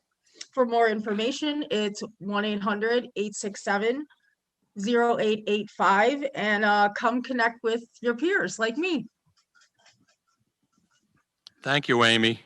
Amy has been very active with the young adults. She's done a number of things. She's also involved in a group called SPIN, which is training support group leaders and offering a lot of online help for patients. You can find it, Amy, help me out here. SPIN stands for? It's Scleroderma Patient-Centered International Network. Or Interventional Network, I apologize. Okay, hey, we got it together. Yeah. Scleroderma Patients Interventional Network. It's run by a great group of people out of Montreal, and they've done a lot to help our patient community over the years.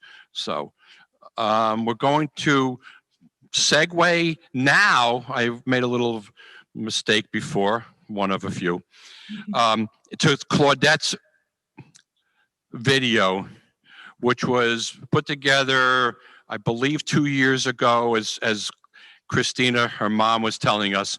NIH had a competition to raise awareness for rare diseases. And I think there was many, and I know they're very proud that they came in second place. They went down to NIH in Bethesda, Maryland, and accepted their award. So raised awareness and what have you. Are we ready for that video?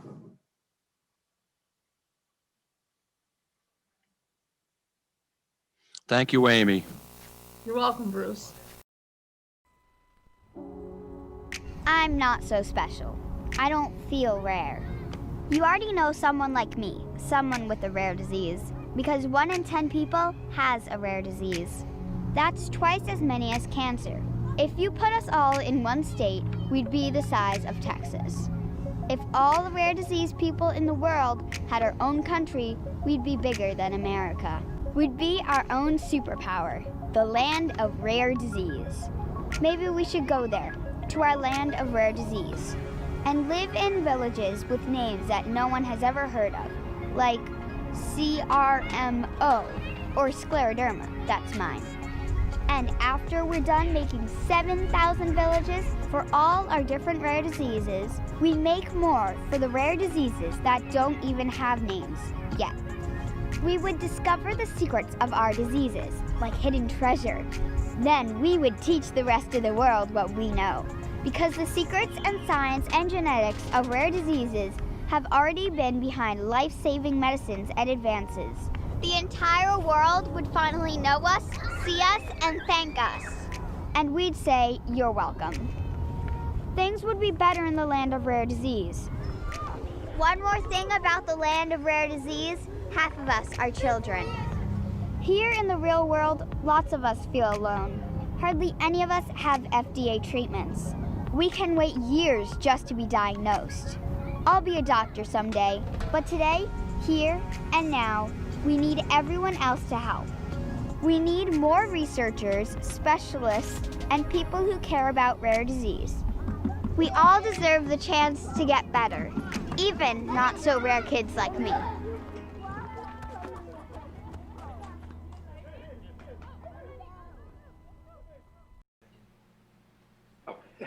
I think I might be on, huh? Hello, everybody. I don't know if you can hear me. My name's Moody McCarthy. I might be telling jokes right now. Is that true, Amy? Hit the ground running? Scleroderma Foundation, great to be here. My name is Moody McCarthy. I'm a comedian. I'm originally from Syracuse. I live in New York City now, but I'm an upstate boy at heart. That's all you need to know. Still got my Wegmans card, even though they're down here. But good to be with you. I hope everyone's having a safe quarantine. It's really changed my hygiene quite a bit. Now, I'm washing my hands every 20 minutes, and I'm showering about once a month. That's where I am right now. If you're safe and sound wherever in New York you are. So I'm originally from Syracuse now, upstate New York. It was snowiest. Syracuse is the snowiest. Don't let the Buffalo people tell you otherwise. Syracuse is the snowiest city in the whole country, and they're tough, too. I remember as a kid, good to be with you. I hope with a snowplow blade come down the street. Hardy folk right there. We drink a lot. Upstate New York drinks a lot. We don't drink and drive, though. We eat ourselves sober at the end of the night. I used to work in a bar that had a weight chart on the wall. I think we got somebody unmuted right there. There we go. That's all right. This is amazing that we're doing all that. I love these Zooms. These Zoom shows are great because I don't know if you know the trick. I get to touch up my appearance. I'm 85 years old, and I think I look pretty good on this little screen. There. So anyway, so I worked at a bar in Syracuse that had a weight chart on the wall to help you figure out your blood alcohol content. These guys would come up to the chart and go, all right, let's see if I can drive. Yeah, so 170. Okay, the chart says I could have 3 drinks. They're on. So I had 8. So I got to get up to 235.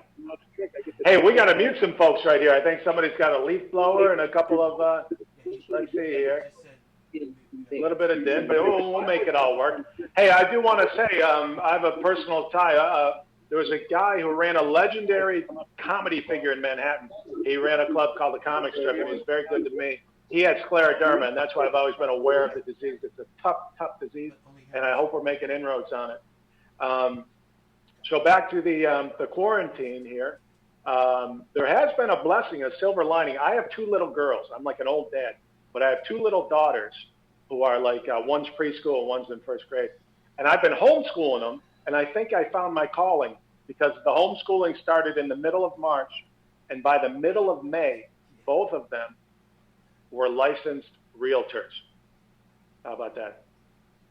And they're coming into a tough market, but by the time they're 9 and 10 years old, I think they're going to be on top of it. Little tension at home. I'll mention that my wife works remotely. My wife has a real job. I don't know what she does, but you know, we got HBO and stuff. So she's essential to me. She works at home, and like a lot of people who might be working remotely, my wife said because our home is now a workplace that we can't have any relations. I go, I don't think that applies to married couples. And she goes, let's not risk it. We can't risk it. So I don't know. I can see everyone now. Now, if anyone's single, give me a thumbs up. If anyone's single people are watching, give me a thumbs up. Okay, great. And if anyone's married, smash your screen so I know you're married.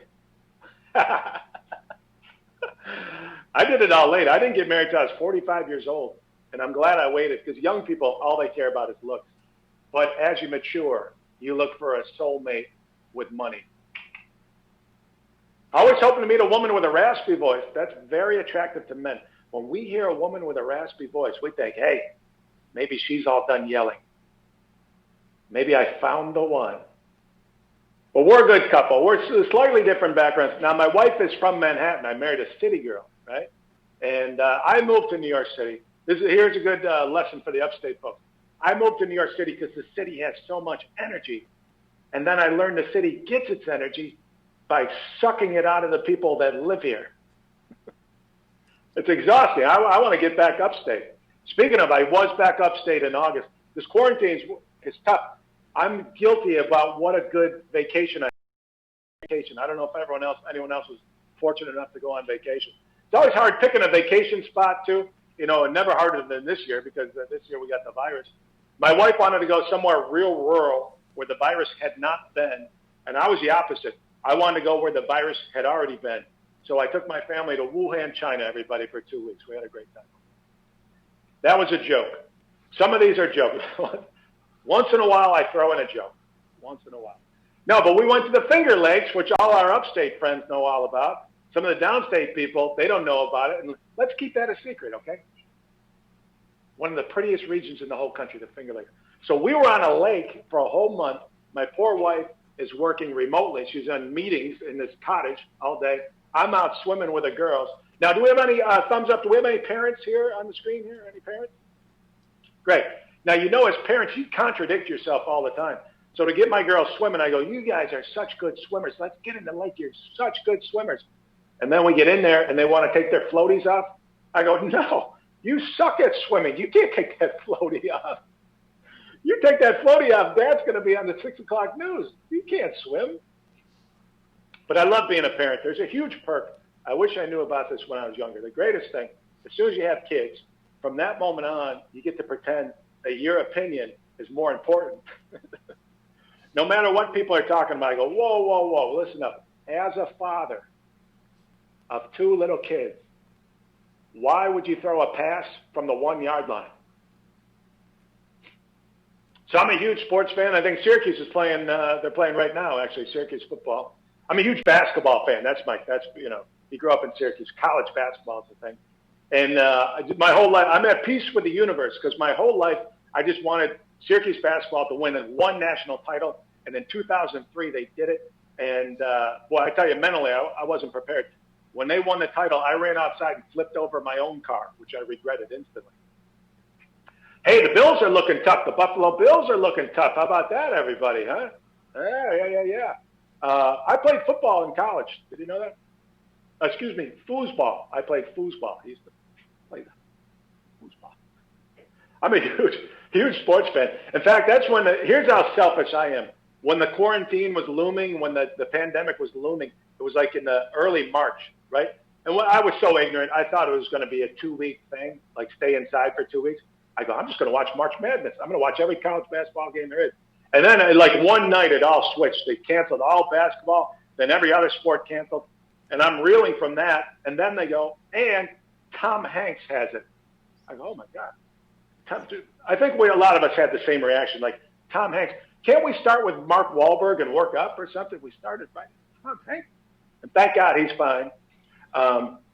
So huge sports fan. They canceled the Olympics, which they had to, you know, but I think they could have kept the fencing, right?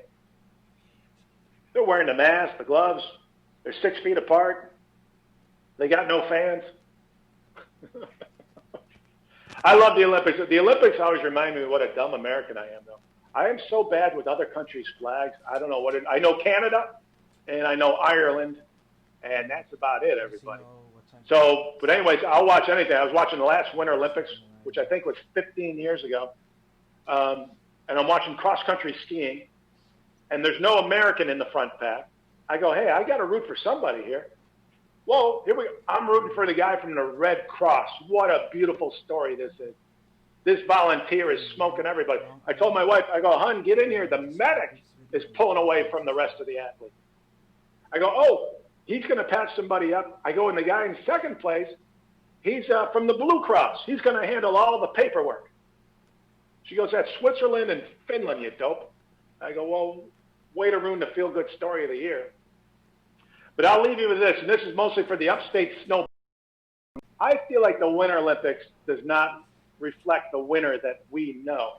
You know, I don't know who's picking these events, skeleton and luge. I don't know anyone who's ever done those things.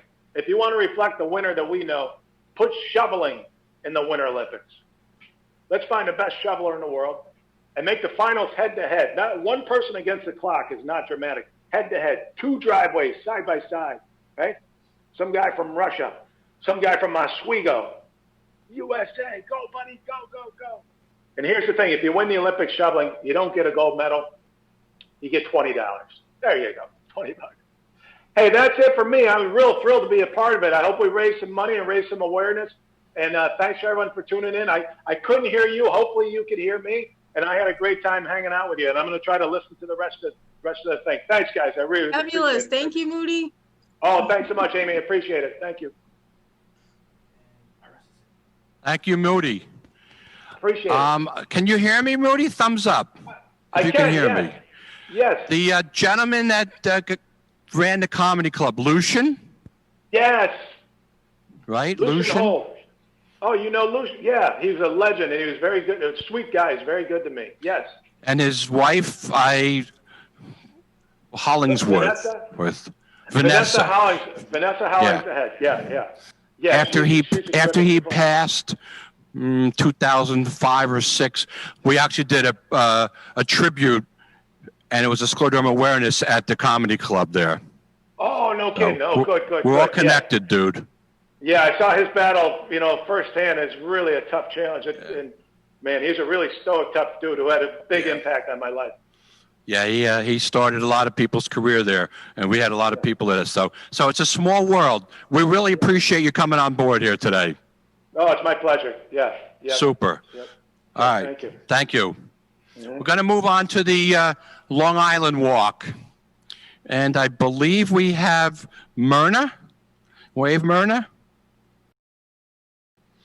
And we'll get to you in a minute. I'm going to give a little Mr. History Man here, Bruce Cowan. The Long Island Walk started in 2013 in the pouring rain at Eisenhower Park. The following year, they said, we got to move. So they moved to the South Shore, Wantagh. It's been there ever since. It's been one of our larger walks. Candace said earlier about one of our diamond sponsors for 10 plus years on Long Island's Bethpage Federal Credit Union, and dedicated, motivated scleroderma patient, Barbara Musco, who was an executive, and they've supported us through Barbara. And Barbara, 11 years ago, would have been 2009, she had a double lung transplant at Columbia. And unfortunately, it kept her alive for 11 years, but in February of 2019, she passed. But Barbara's team, led by her partner, Barry, is still part of our group and still raising funds and still raising awareness. Myrna, good morning. Myrna's our support group leader out in Suffolk County. Say hello, Myrna. Tell us a little about you. My name is Myrna Carrasquill, and I'm an assistant group leader for the Scleroderma support group in Suffolk County, along with Beatrice Acevedo, who's actually the group leader. Beatrice has been running the group, and she's had Scleroderma for 25 years. I've had it for 10. And, we try to make our group we do the learning, but we also do a lot of different activities. But now with the pandemic, we can't do that, of course. So everyone has to do. But I've had scleroderma for 10 years, and thanks for all the doctors and the support group, because it's helped me out a lot. Thank you, Myrna. Myrna and Beatrice are at the walk every year running the awareness and the selling booth, and we appreciate that. There also are, for the chapter, there are Spanish speaking, and so if we have a patient that needs to speak Spanish, we route them off to Beatrice and Myrna to help us and stuff, so we certainly appreciate that. That's our Long Island. I think we're getting ready to move into our support group, little video coming up.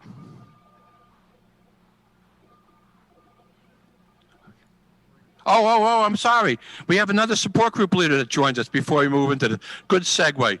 Eva Marie Cole. Eva is our support group leader in Nassau, Queens. So between Beatrice and Myrna and Eva, we've got Long Island covered. I know you're shy, Eva, but we'll give you 30 minutes. Go ahead. Hi, my name's Eva Marie Cole. I'm the captain of Team Cole. This would have been our 5th year walking for the Scleroderma Foundation Tri-State area.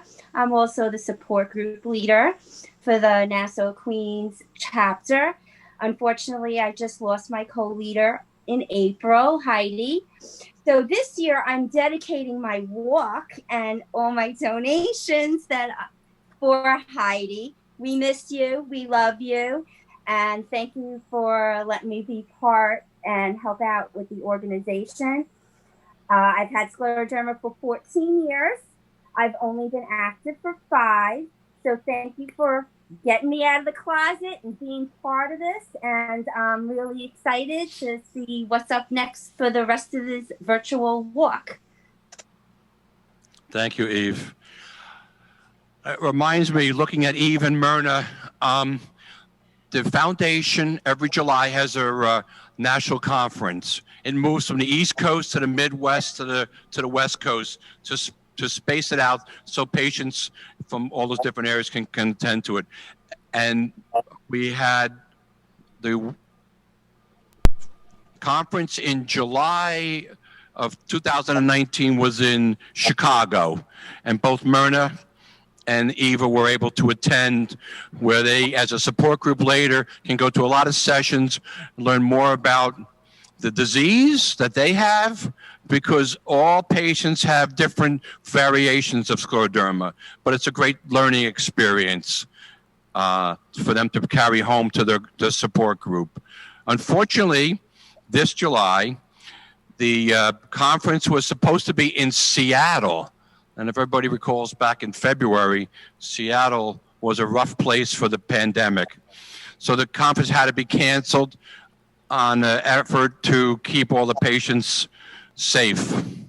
So it turned into, and you can see this at scleroderma.org, I believe at this point we probably got 10 or 12 webinars every Wednesday at 3 o'clock. And it's called the Virtual University. It was a summer session, and now it's moved into the fall session. So for patients that would like to see different webinars, a couple of them recently were talking more on the emotional than the medical. You can go to the national website, as I said, scleroderma.org, Virtual University, and you can get some learning. You know, we're all about education for the patients. We're all about education for the community and the medical community, and education and support kind of blend together at that. So, but if you look at my shirt, you see support, education, and research. You know, it's been our motto. I guess we could look at it over here. Support, education, and research. And that's our threefold mission. So, and we're going to moving shortly to 2 support group leaders that are in Orange County, Jody and Barbara, and I'll let them, I don't want to steal their thunder, I'll let them tell you what they're doing and what's happening. So, are we getting ready to cue that up? Take it away, Barbara, Jody. Hello, I'm Barbara Selnick, and I co-lead the Orange County Support Group with Jody Lynn, who is a patient. I do not have scleroderma. To give you a little starter on where the Orange County Support Group is, Orange County is on the west side of the Hudson River. We are home to West Point, Jimmy Stir, and Velveeta Cheese. The Orange County Support Group faded away several years ago when Jody and I were both asked to co-lead the group. We have brought it back. We have a nice, cozy number of folks, averages between 10 and 15, and we always meet once a month. Prior to COVID, we met in person. Since February, we've been meeting via phone, via Zoom. When I was diagnosed with scleroderma, I looked for reliable information about the disease. While reading my local newspaper, I saw an ad for a support group for people with autoimmune diseases such as scleroderma. I couldn't believe there was a group of people with the very same disease, because the disease is considered rare and also without a cure. I attended my first meeting not knowing what to expect. The group was led by Fran Batts, a scleroderma warrior who had the disease for approximately 30 years. She was small in stature, but big in presence. Everyone was given an opportunity to speak during the meeting. After my turn came to talk about my diagnosis, Fran commented that I was now with, quote, my people, end of quote, those who could relate to me and what I was going through. I thought it was rather forward of her to say, but as time went on, I felt more comfortable with my people, and she had been right. This is not to say that my family and friends were not supportive, but people with this rare and quirky disease truly are in a class of their own. Each one of us experiences different symptoms of the disease. Looking around the table at the meetings, I saw those with the outward symptoms, such as skin thickening, seated next to someone whose symptoms are more internal and from whom you cannot tell they have the disease. Fran Batts passed away several years ago, and after some time, I became a co-leader of the group with Barbara Selnick, who had been Fran's right hand. We were both nervous about leading our group. We held in-person meetings once a month until the pandemic began. During our meetings, we tried to continue using Fran as our guide. We incorporate education, humor, tasty snacks, and an open forum giving everyone the time to speak and share.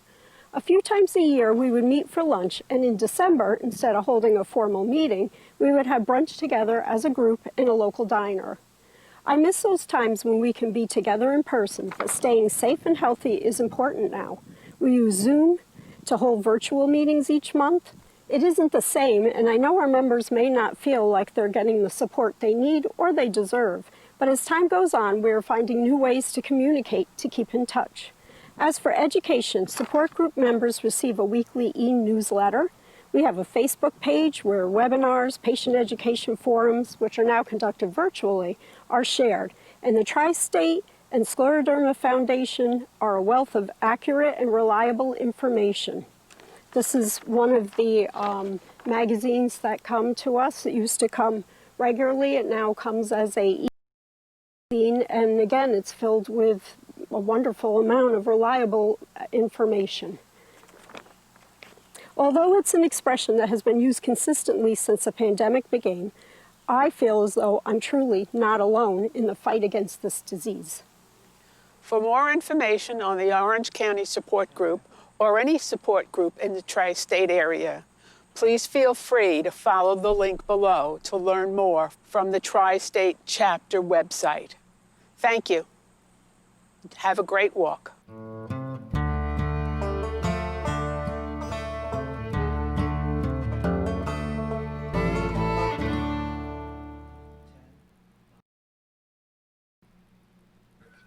Members of your group appreciate you. We're now going to Poughkeepsie, New York, Vassar College, and a little history, and then we're going to move into some of the Vassar Walk, Poughkeepsie Walk people, team captains. So this walk started out in Hartford, Team Val, did that for a year. Then they saw there was a walk in Stamford, a little closer to Poughkeepsie. They did that for a year. Then they called the chapter office and said, hey, we want to have our own walk, Team Val. We want to do it in Vassar College. That's where we live. Team Val is for Valerie Cornell, who passed from scleroderma, and her son Scott, and her daughter Caroline put together the walk, family and friends, and then other people have joined. So the walk has been going on for, this would have been the 13th year. And I know Scott and Caroline are very proud of all that they've done, all the help to bring other people into the walk. So now we're going to see Jody, who you just saw, and we're going to see Antonetta. And Antonetta has a team. I'm going to let her tell you the name of it because I'm going to mess it up. So Antonetta, say hello and tell us all your activities. We're proud of you, and I know you're proud of what you've done. Hi, Bruce. My team's name is Sclerovivers. We started the team in 2009 with probably just actually 3 or 4 people. We've increased our team. We do a lot of fundraising fundraising throughout the year. Our biggest event is the Newburgh Brewery event that we hold usually around the May-April timeframe, depending on the weather. It's our largest event, and then we hold a lot of smaller events. We do Five Guys. I just did a live fundraiser for golfing. So we try to hold a lot of different events throughout the year. If I can, I would just love to thank my team for every year coming out and supporting all the families and friends that donate every year to the Scleroderma Foundation, who support my team and Scleroderma. So that's pretty much it.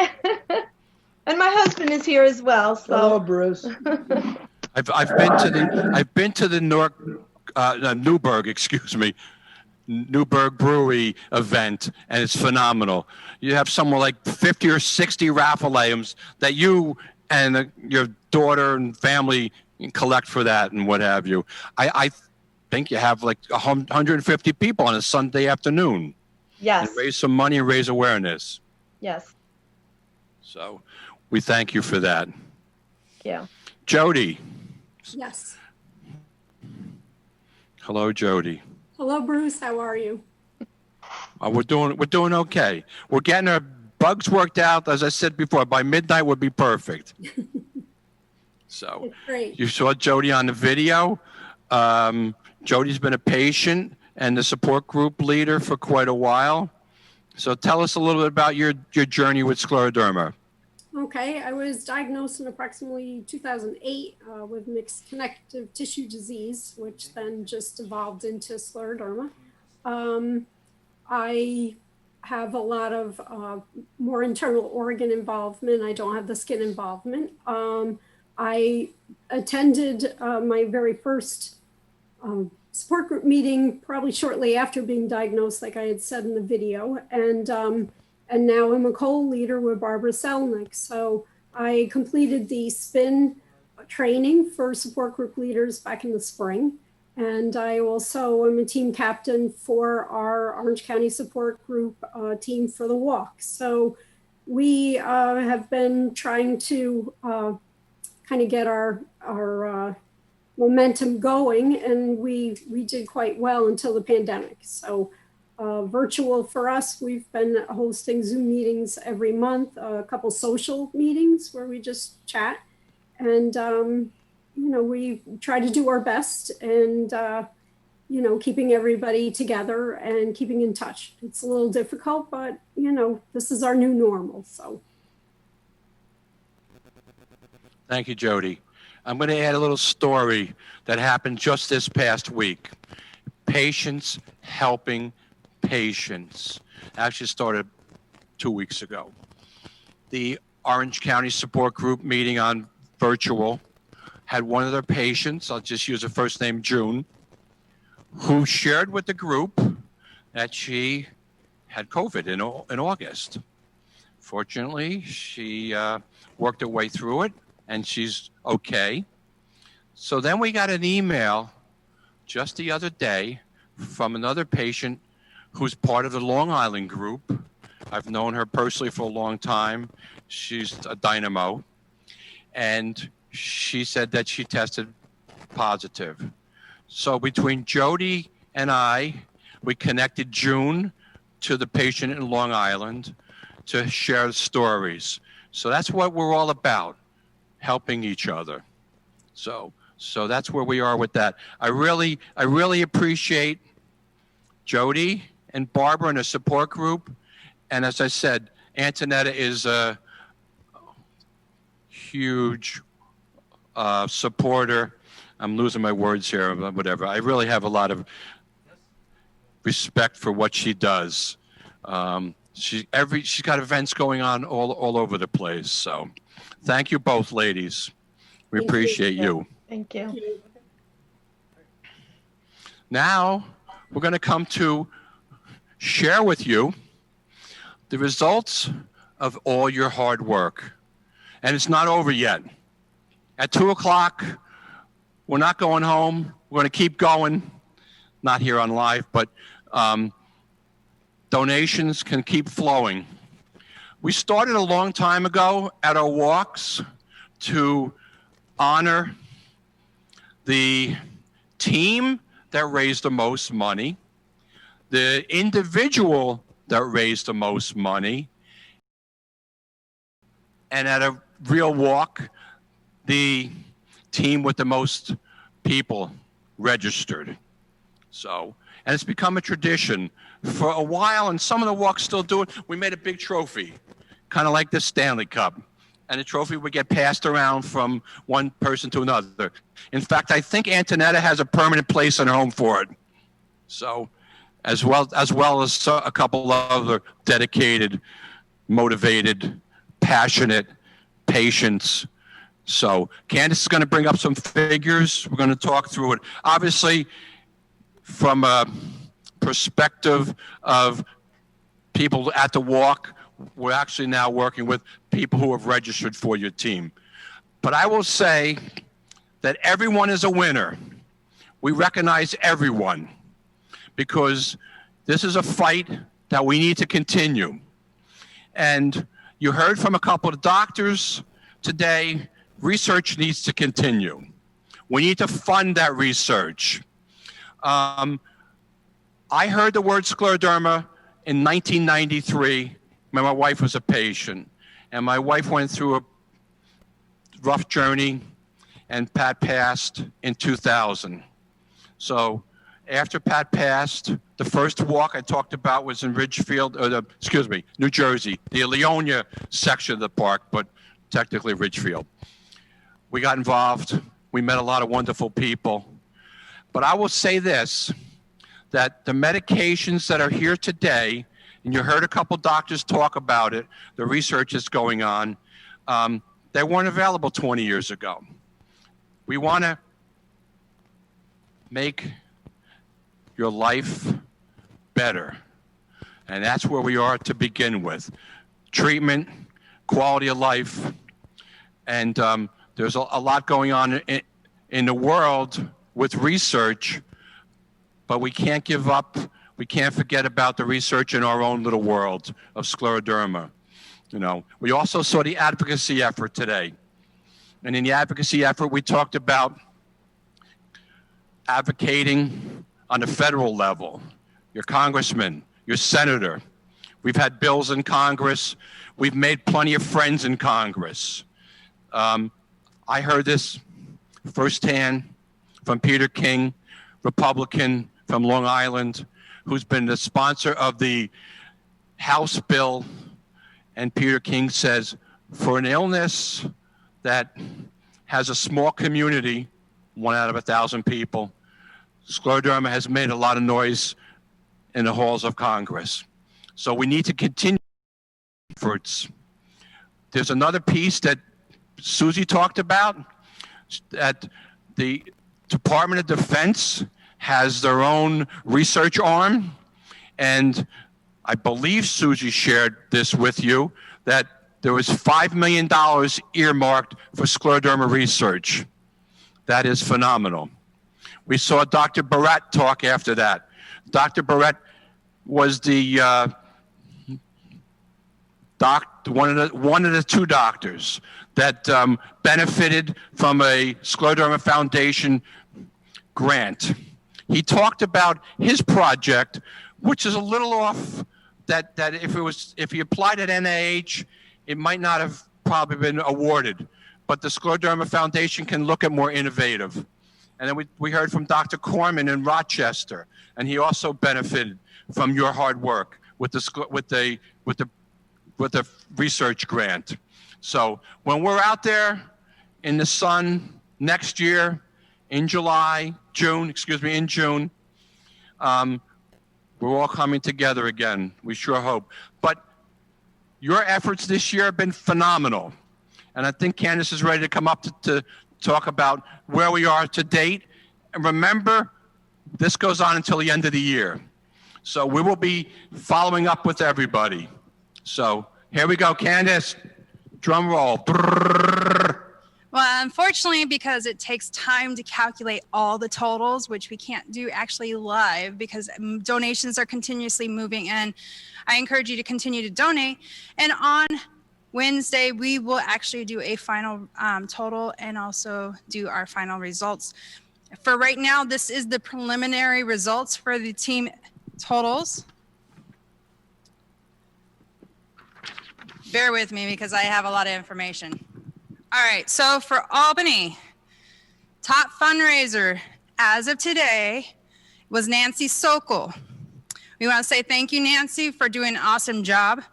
She also has Nancy's Jeans team, which also got the award for the top fundraising team. For the top participants for Albany for the team is Team Mayville and Renna. So I want to say thank you, Albany. You guys did a phenomenal job. Continue to spread scleroderma awareness in your community. I do want to acknowledge for all of our participants, I don't know, did you guys forget about the swag raffle? We'll get to that. No, did you forget? We'll get there. Well, here's the thing is that all the participants got a free entry in if they got registered before the 31st.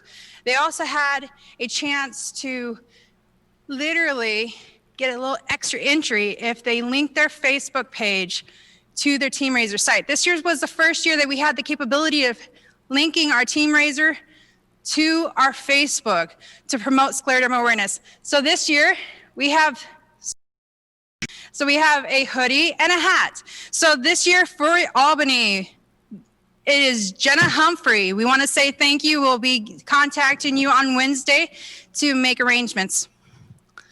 Now we'll go over to Binghamton. This year we had quite a few teams, and we want to say thank you to all of our teams that have participated in the walks. This year, as of right now, our top fundraiser is Jill Welch. Jill Welch has been performing for the past couple of years in the Binghamton community, and she's been doing very well, and she actually had her own event over in Ithaca. We want to say thank you to Jill Welch. She also has her team called Jill's Jewels. She had gone out and incorporated her team, and they actually fundraised in their community and did a phenomenal job. For in regards to the participants, unfortunately, Jill's Jewels didn't get the trifecta. We have Team Costello, who actually had the most participants. We want to say thank you for participating. Now, in regards to the swag raffle for the Binghamton community, it is Nadine Fadonis. We want to say thank you. We'll contact you on Wednesday with that as well. Now, in regards to Buffalo being the very first walk that we actually considered about doing a virtual event in the very beginning. Yeah, Buffalo had a walk I talked about before, and it went on hold for a couple of reasons. So back in the fall, we said, we're going to do a virtual walk. We kind of were ahead of ourselves in that regard. So, so here we are with the Buffalo virtual walk that was kind of being hatched. Go ahead, Candace. It was a concept in the making, and we thought it was a great opportunity to engage the community, see who would be interested in a potential walk in their community without putting out the footwork in the community and holding a physical event. It was a trial run, and as we are all walking in, we're all doing it together this year. Unfortunately, we were able to do wonderful work. But in regards to the Buffalo walk, Amy Geitzen received the trifecta. So she's a top team, the top fundraiser, and the most participants. We want to say thank you, and we don't want to forget also our participants that also did not create a team. We want to say thank you to them as well.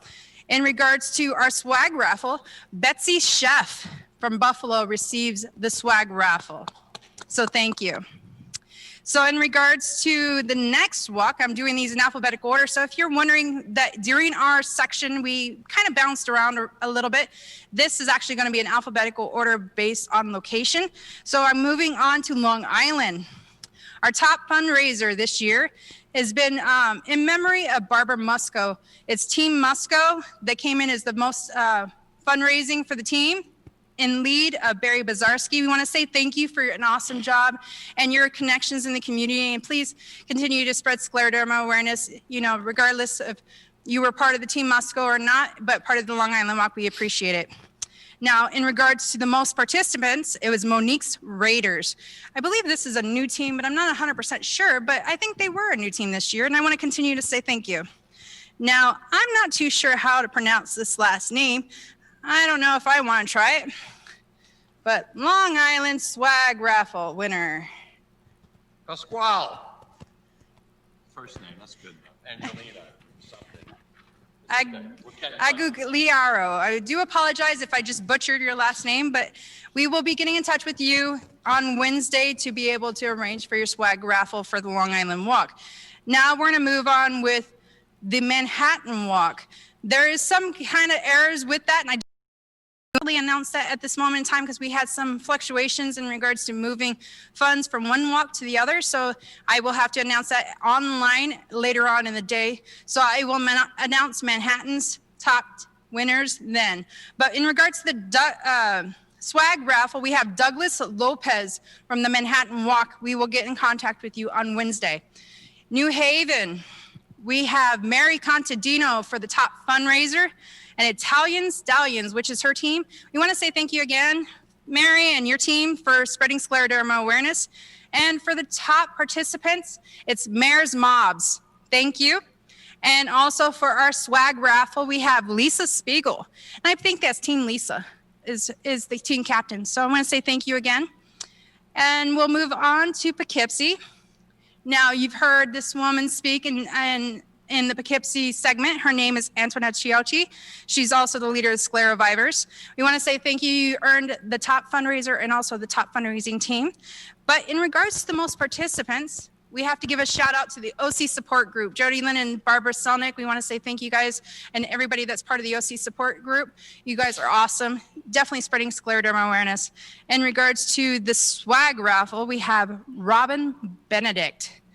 Robin, we want to say thank you, and we will be contacting you on Wednesday. Now, in regards to Ridgefield Park, let's see. Would you believe this?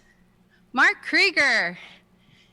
As of right now, this is the total of top fundraiser.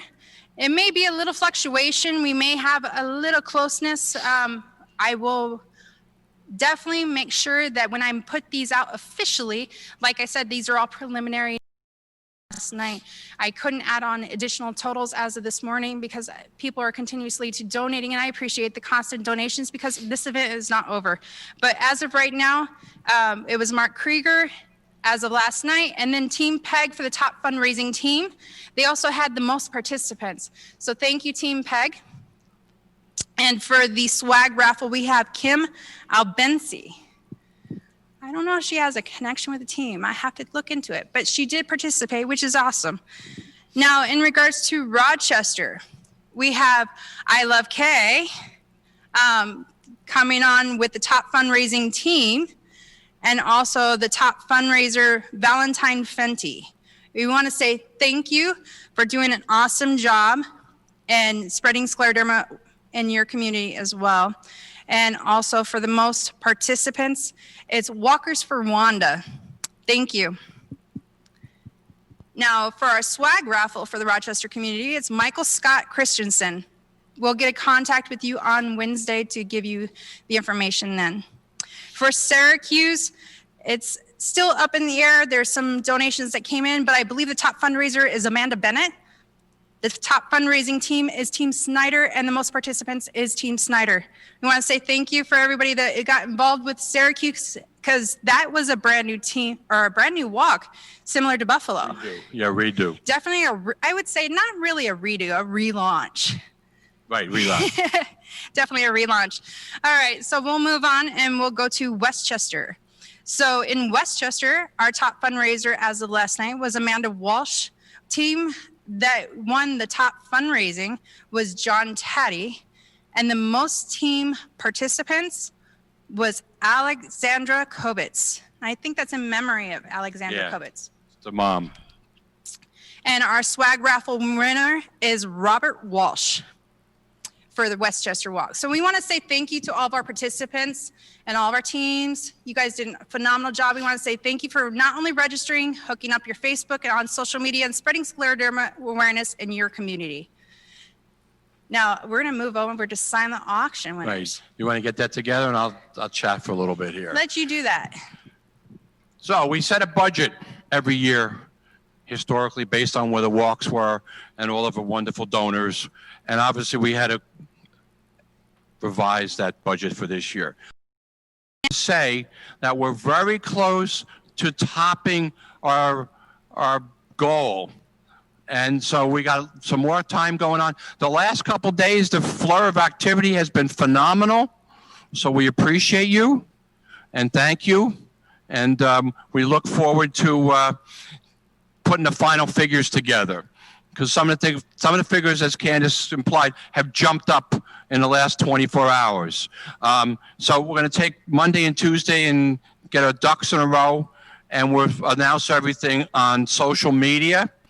And get in touch with the people who were the largest team, the donor that raised the most, and the team that raised the most, as well as the people that got a little ticket in there for the swag to win a sweatshirt and a hat and whatever. So we appreciate that. We have two more components to our walks. We have our silent auction. We're going to see what happened in a silent auction, and then we're going to talk about our raffles. People have been buying raffle tickets, and you've been keeping April busy on the phone for the last 3 hours. So there we go with that. So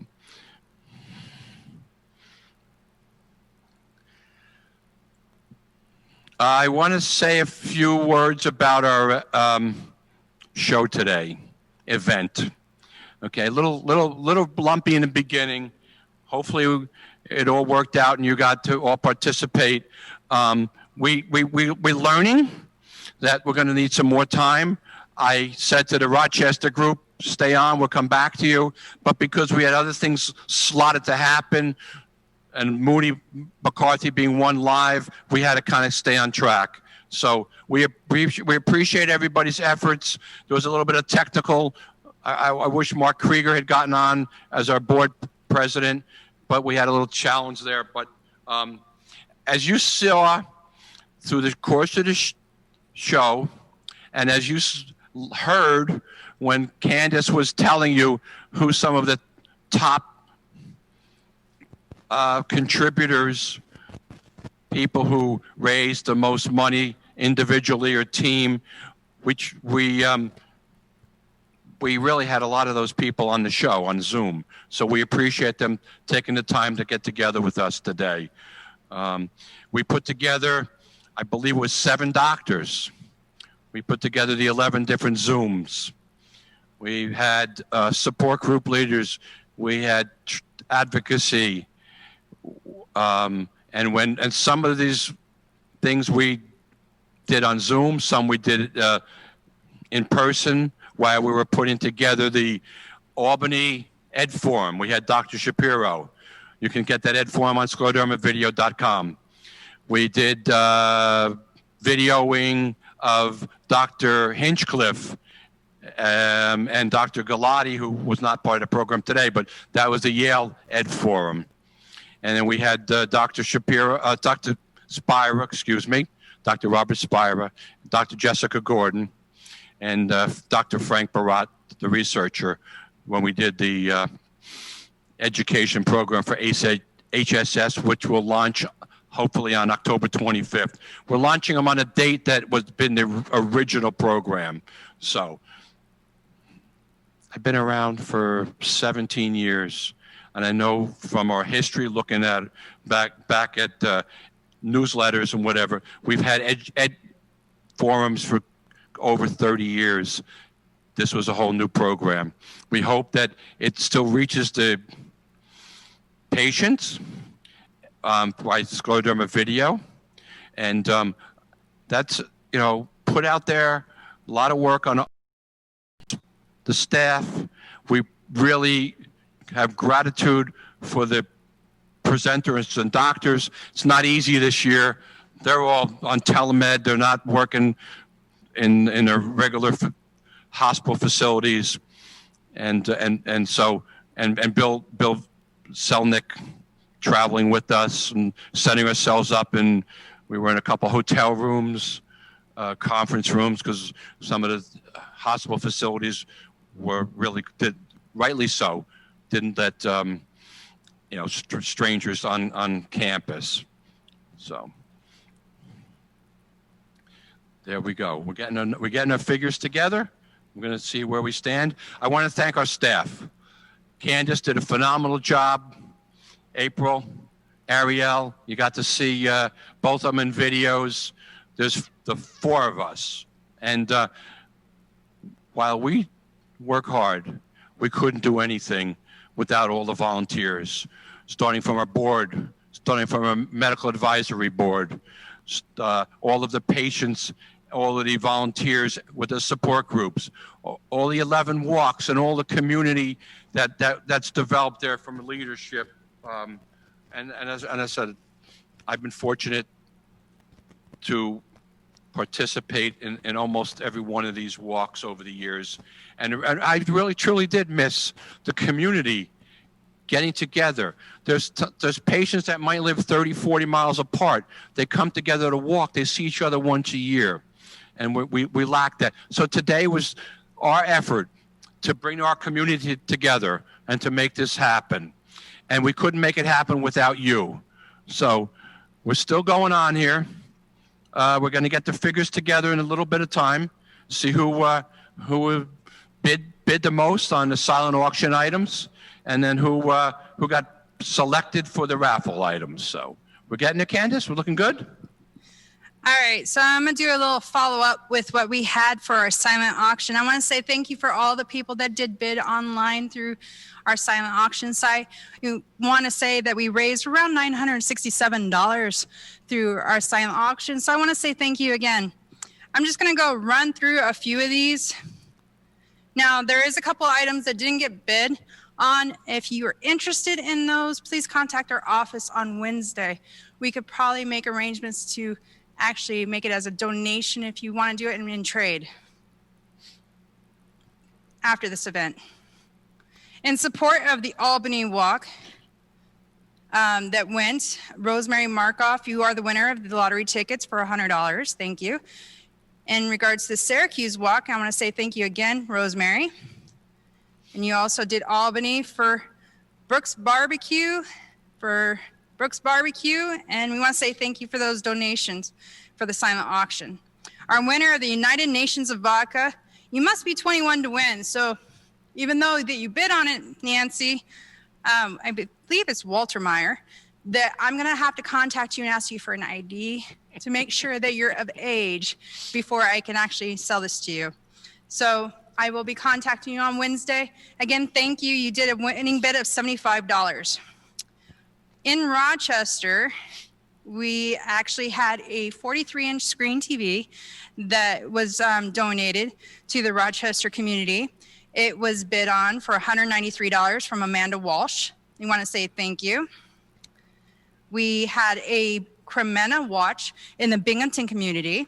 It was bid on by Terry Roselle for $50. Thank you.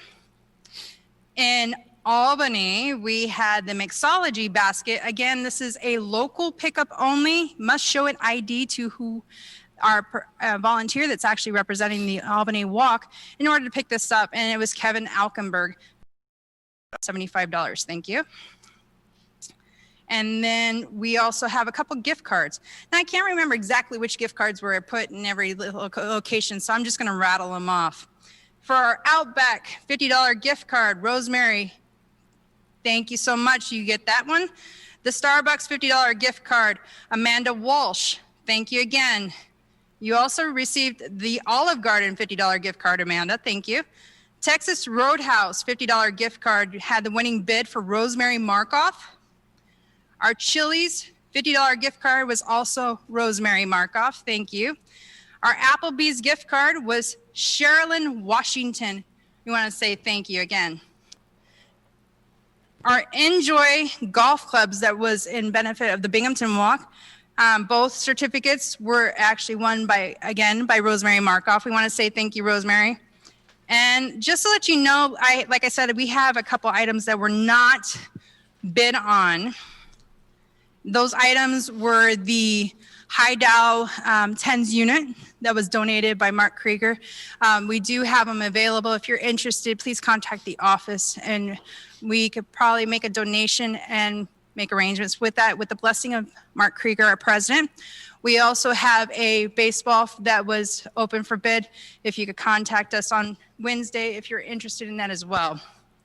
We want to say thank you, everyone, and we appreciate those who did the silent auction. We're still tallying up our final total that we can actually take kind of a name for. Oops, wait a second, hold on. I think I got that. Not exactly. Candace, you want to work on that? I'll keep the Gordius going here for a minute. So. Thank you. So I started to apologize that next year we need to make more time perhaps for some of the walk spotlights for people to participate. And I think we learned from today a lesson that we're trying to do a little practice session with some of the people who want to come on so we can eliminate some of the technical stuff. But I want to thank everybody. We're connected, as you can see.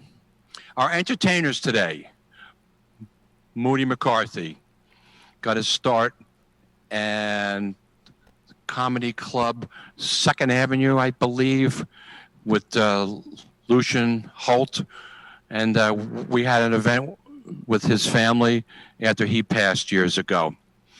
Robbie Roselle is related to Kristen Roselle here in the Binghamton area.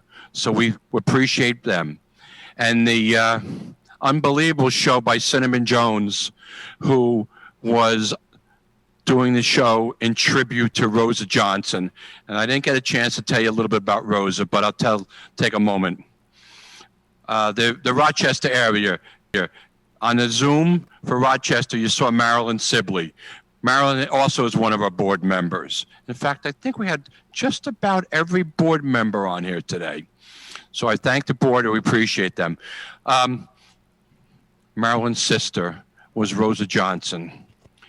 Rosa and Marilyn moved into leadership roles in the Rochester area. I said earlier about the Buffalo area was its own separate Western New York chapter under a sister organization, and over time that became part of the Tri-States territory, so we then covered all of New York State. So they didn't have a walk, but somewhere 2004, 2005, Rosa the patient with unbelievable organizational skills, great leadership, passion, persistence, started to walk. So Rosa was, Marilyn was the support group. And as you can see, there's a very active group there. And unfortunately, I think it was in 2018, Rosa lost her battle. But her group carries on. Dr. Corman and 3 other doctors last Saturday, we did an educational event called a roundtable. We had a patient panel, we had the doctors, and for 2 hours was interaction, sharing information. The theme was knowledge is power. When you have scleroderma, you really need to be proactive for your health. You need help from your family, your friends, you need support in many ways. It's a tough illness, as we all know.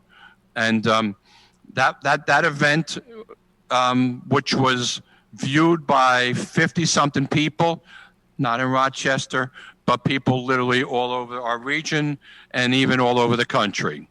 We also had 8 students from the College of Nursing. I'm struggling on what exactly, REOC. And that's another strategic point of us to educate the medical community. And the more that we can educate the students, the better that we're going to be when someone presents themselves to the primary care doctor and they look at them in bewilderment and said you have some illness. I'm not sure what it is. And I know a lot of you have gone down that path. And over time, you get connected to a rheumatologist that understands and how to manage your scleroderma. We're fortunate in a Tri-State chapter, which covers New York, New Jersey, and Northern Jersey. We have 8 scleroderma treatment centers. We have UConn, we have Yale, we have Hackensack, we have Robert Wood Johnson in New Brunswick in New Jersey, we have Albany, we have Columbia Presbyterian in Manhattan, we have HSS in Manhattan, we have Northwell Health on Long Island, and I think I covered everybody, 8 of them. So we're ready, Candace? Here we go.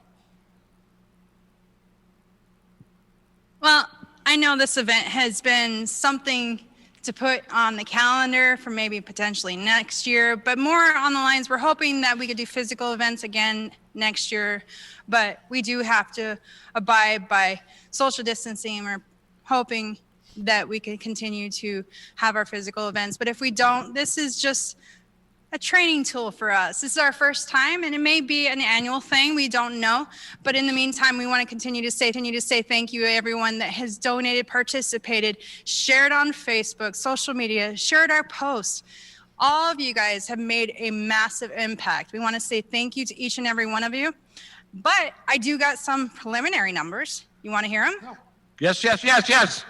All right, so I can't give you every detail in each walk. What I'm going to do is do it as a grand total, because this year, you know, we were planning to have our physical walks to where at each of our walks we could have an actual total for each location. But this event is literally combining all of our different walk locations and make it into one fundraising event. So we want to say thank you again for all of our donors, but I can say this, we have actually raised over $146,000. Thank you. That's awesome, community. Thank you. Thank you. Without your guys' help, we could definitely, you know, make a splash, you know, in our community. You guys are definitely helping us, the scleroderma community, through our support, our education, and also our research. Now, I know that people have been trying to get in hold of us throughout the event, said that they had some difficulties trying to make Facebook donations. Please keep in mind that Facebook is another tool that we were able to make online donations through our site. Sometimes Facebook does have a little bit overwhelming, and I do apologize, but unfortunately it's technology, it's all new. So if you still want to make a donation, even after the time that this video goes down, don't be afraid to jump on to steppingoutwalk.org and make a donation, or try again on Facebook if you're donating to a particular individual for one of our walks. We want to say thank you, but we're going to move over to one more little thing, because we had sold raffle tickets. Over 659 tickets is how many was. Excellent, thank you. So if you give me one moment, let me grab the cards. Excellent, thank you, everyone. All right, so everybody bought raffle tickets, and you probably seen it right in our event on Facebook, some of the different items that we had. So now keep in mind, some of you guys probably don't even know your names were put in there. So I do apologize if I call your name right off the bat, because our first bag, it is a bag that we have, is actually for Donna Kraus. We want to say thank you, Donna. She was a great volunteer for all of our walks over the past years, definitely assisting Bruce Cowan, his partner in crime, his better half. We want to say thank you. Our second bag is a scleroderma bag with a book, a tumbler, a jar opener, some hand exercise. So this is more of a patient bag. It is for Kristen Sager. We want to say thank you. Now, this is another one. Your name was put in there by an individual, and I'm not going to be able to tell you who, but this is a scleroderma knit pool backpack with some Muck Luck slippers and a water tumbler. This is going to Myrna. Myrna All right, Myrna, thank you for buying tickets. Another individual gets a Scleroderma tote with an assortment of different items that are Scleroderma related. Is going to Scott Cornell. Scott's, as I said, is a team pal. So, all right, Scott, for all your work over all the years, we thank you. We appreciate you. Then we also have a Bath and Body gift set, body cream and lotion. Is going to Mona Eisler. Mona, thank you. We have a patient bag that is going to be going out to Patricia DePaffy. Thank you, Patricia. Another gift bag is going out for a patient gift bag is going to Rachel Barta. And one of the I think this is more of a swag style because it's pretty marked up pretty well. It's a Scleroderma office tote. It has a business card holder for those executives, a pen set, and you know, there's times where we always stress out, so there's a stress ball in there. So Jerry Renna, you actually won that one. And then we have another nice little item. It is a Scleroderma purse. It's logoed with what we consider Clyde. Yeah. It's our little guy down below on our logos. This little guy. Anyways, it's got a few little odds and ends in there, but it's going to Susie Ballantyne. Now, we do have a little girl's bag. It was put in by an anonymous donor for an individual who helped with some of the fundraising efforts in our videos earlier in the show.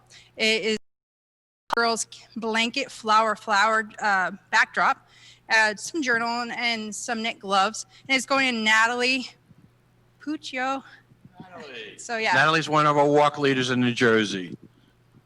And then we have a little basket. I wouldn't say it's a basket. It's more like a little lunch tote. And it's kind of like an appreciative thing. And it has a soup holder and a journal and a Scleroderma tote that's reusable for grocery. And it's going to Rosemary Markoff. Thank you, Rosemary. One more. Three more, excuse me, on one card. We have four more. Four? What have you? So we have a nice Camo reusable tote bags. We actually have two of these. They come with a power bank. So the first one is going to Ro over, and I believe that is Manhattan. Ro Morera. And the second one is going to Crystal Roselle from Binghamton. Thank you. Now, we have some Union Bay tote bags. They are going to Tracy Mizek. I'm sorry, Tracy. Tracy M. But she's from the Rochester community, but congratulations. And this last and final raffle item is going to Olga Casarello, is also another Union Bay tote bag with a power bank. We want to say thank you for donating for the individuals that donated for those individuals, and also the people that donated and made raffle purchases. Again, we want to say thank you to all of our participants. Those are our walkers. We want to say thank you to all of our corporate sponsors. We want to say thank you to our donors. Without you, we couldn't make an impact in the community. They've done a big and wonderful thing. What do you think there, Bruce? Yeah, ironically, from a corporate sponsorship, the numbers aren't finished, but when we look at them yesterday, we might actually be more corporate sponsorship money this year than last year. That's phenomenal. I believe so. That's phenomenal. And we know that there's a lot of people that we were in contact with from past walks that it was not an easy year for them. So we look forward to seeing them next year, and we wish them good luck, good health for right now. So I think we're just about ready to wrap it up. I think we are. Again, if you haven't made a donation or are still wanting to make a donation, you still can. Go to steppingoutwalk.org and make a donation anytime between now and the end of the year. The end of the year, December 31st, is when the walks will actually go and end finalized. So if you want to make a donation in a month, in a week, we totally understand, the conditions, but every dollar does count. It makes a difference. But please be willing to spread Scleroderma awareness. That is the key, is awareness. Is it not there, Bruce? Yes, thank you. I want to say that we enjoyed this show. I can't believe we've been on for 4 hours now that it's coming towards the end. But we're looking for feedback. If you would want to email us, you want to call us, and just tell us, hey, what worked and what didn't work, because there's a chance, as Candace says, that we might be doing this again next year. And maybe we do individual walks, maybe we do a collective like this again. We're going to find out. So 1-800-867-0885, and our email at sdtristate at sclerodermatristate.org. So we want to say thank you and take care. Thank you. See you again. Roll the credits.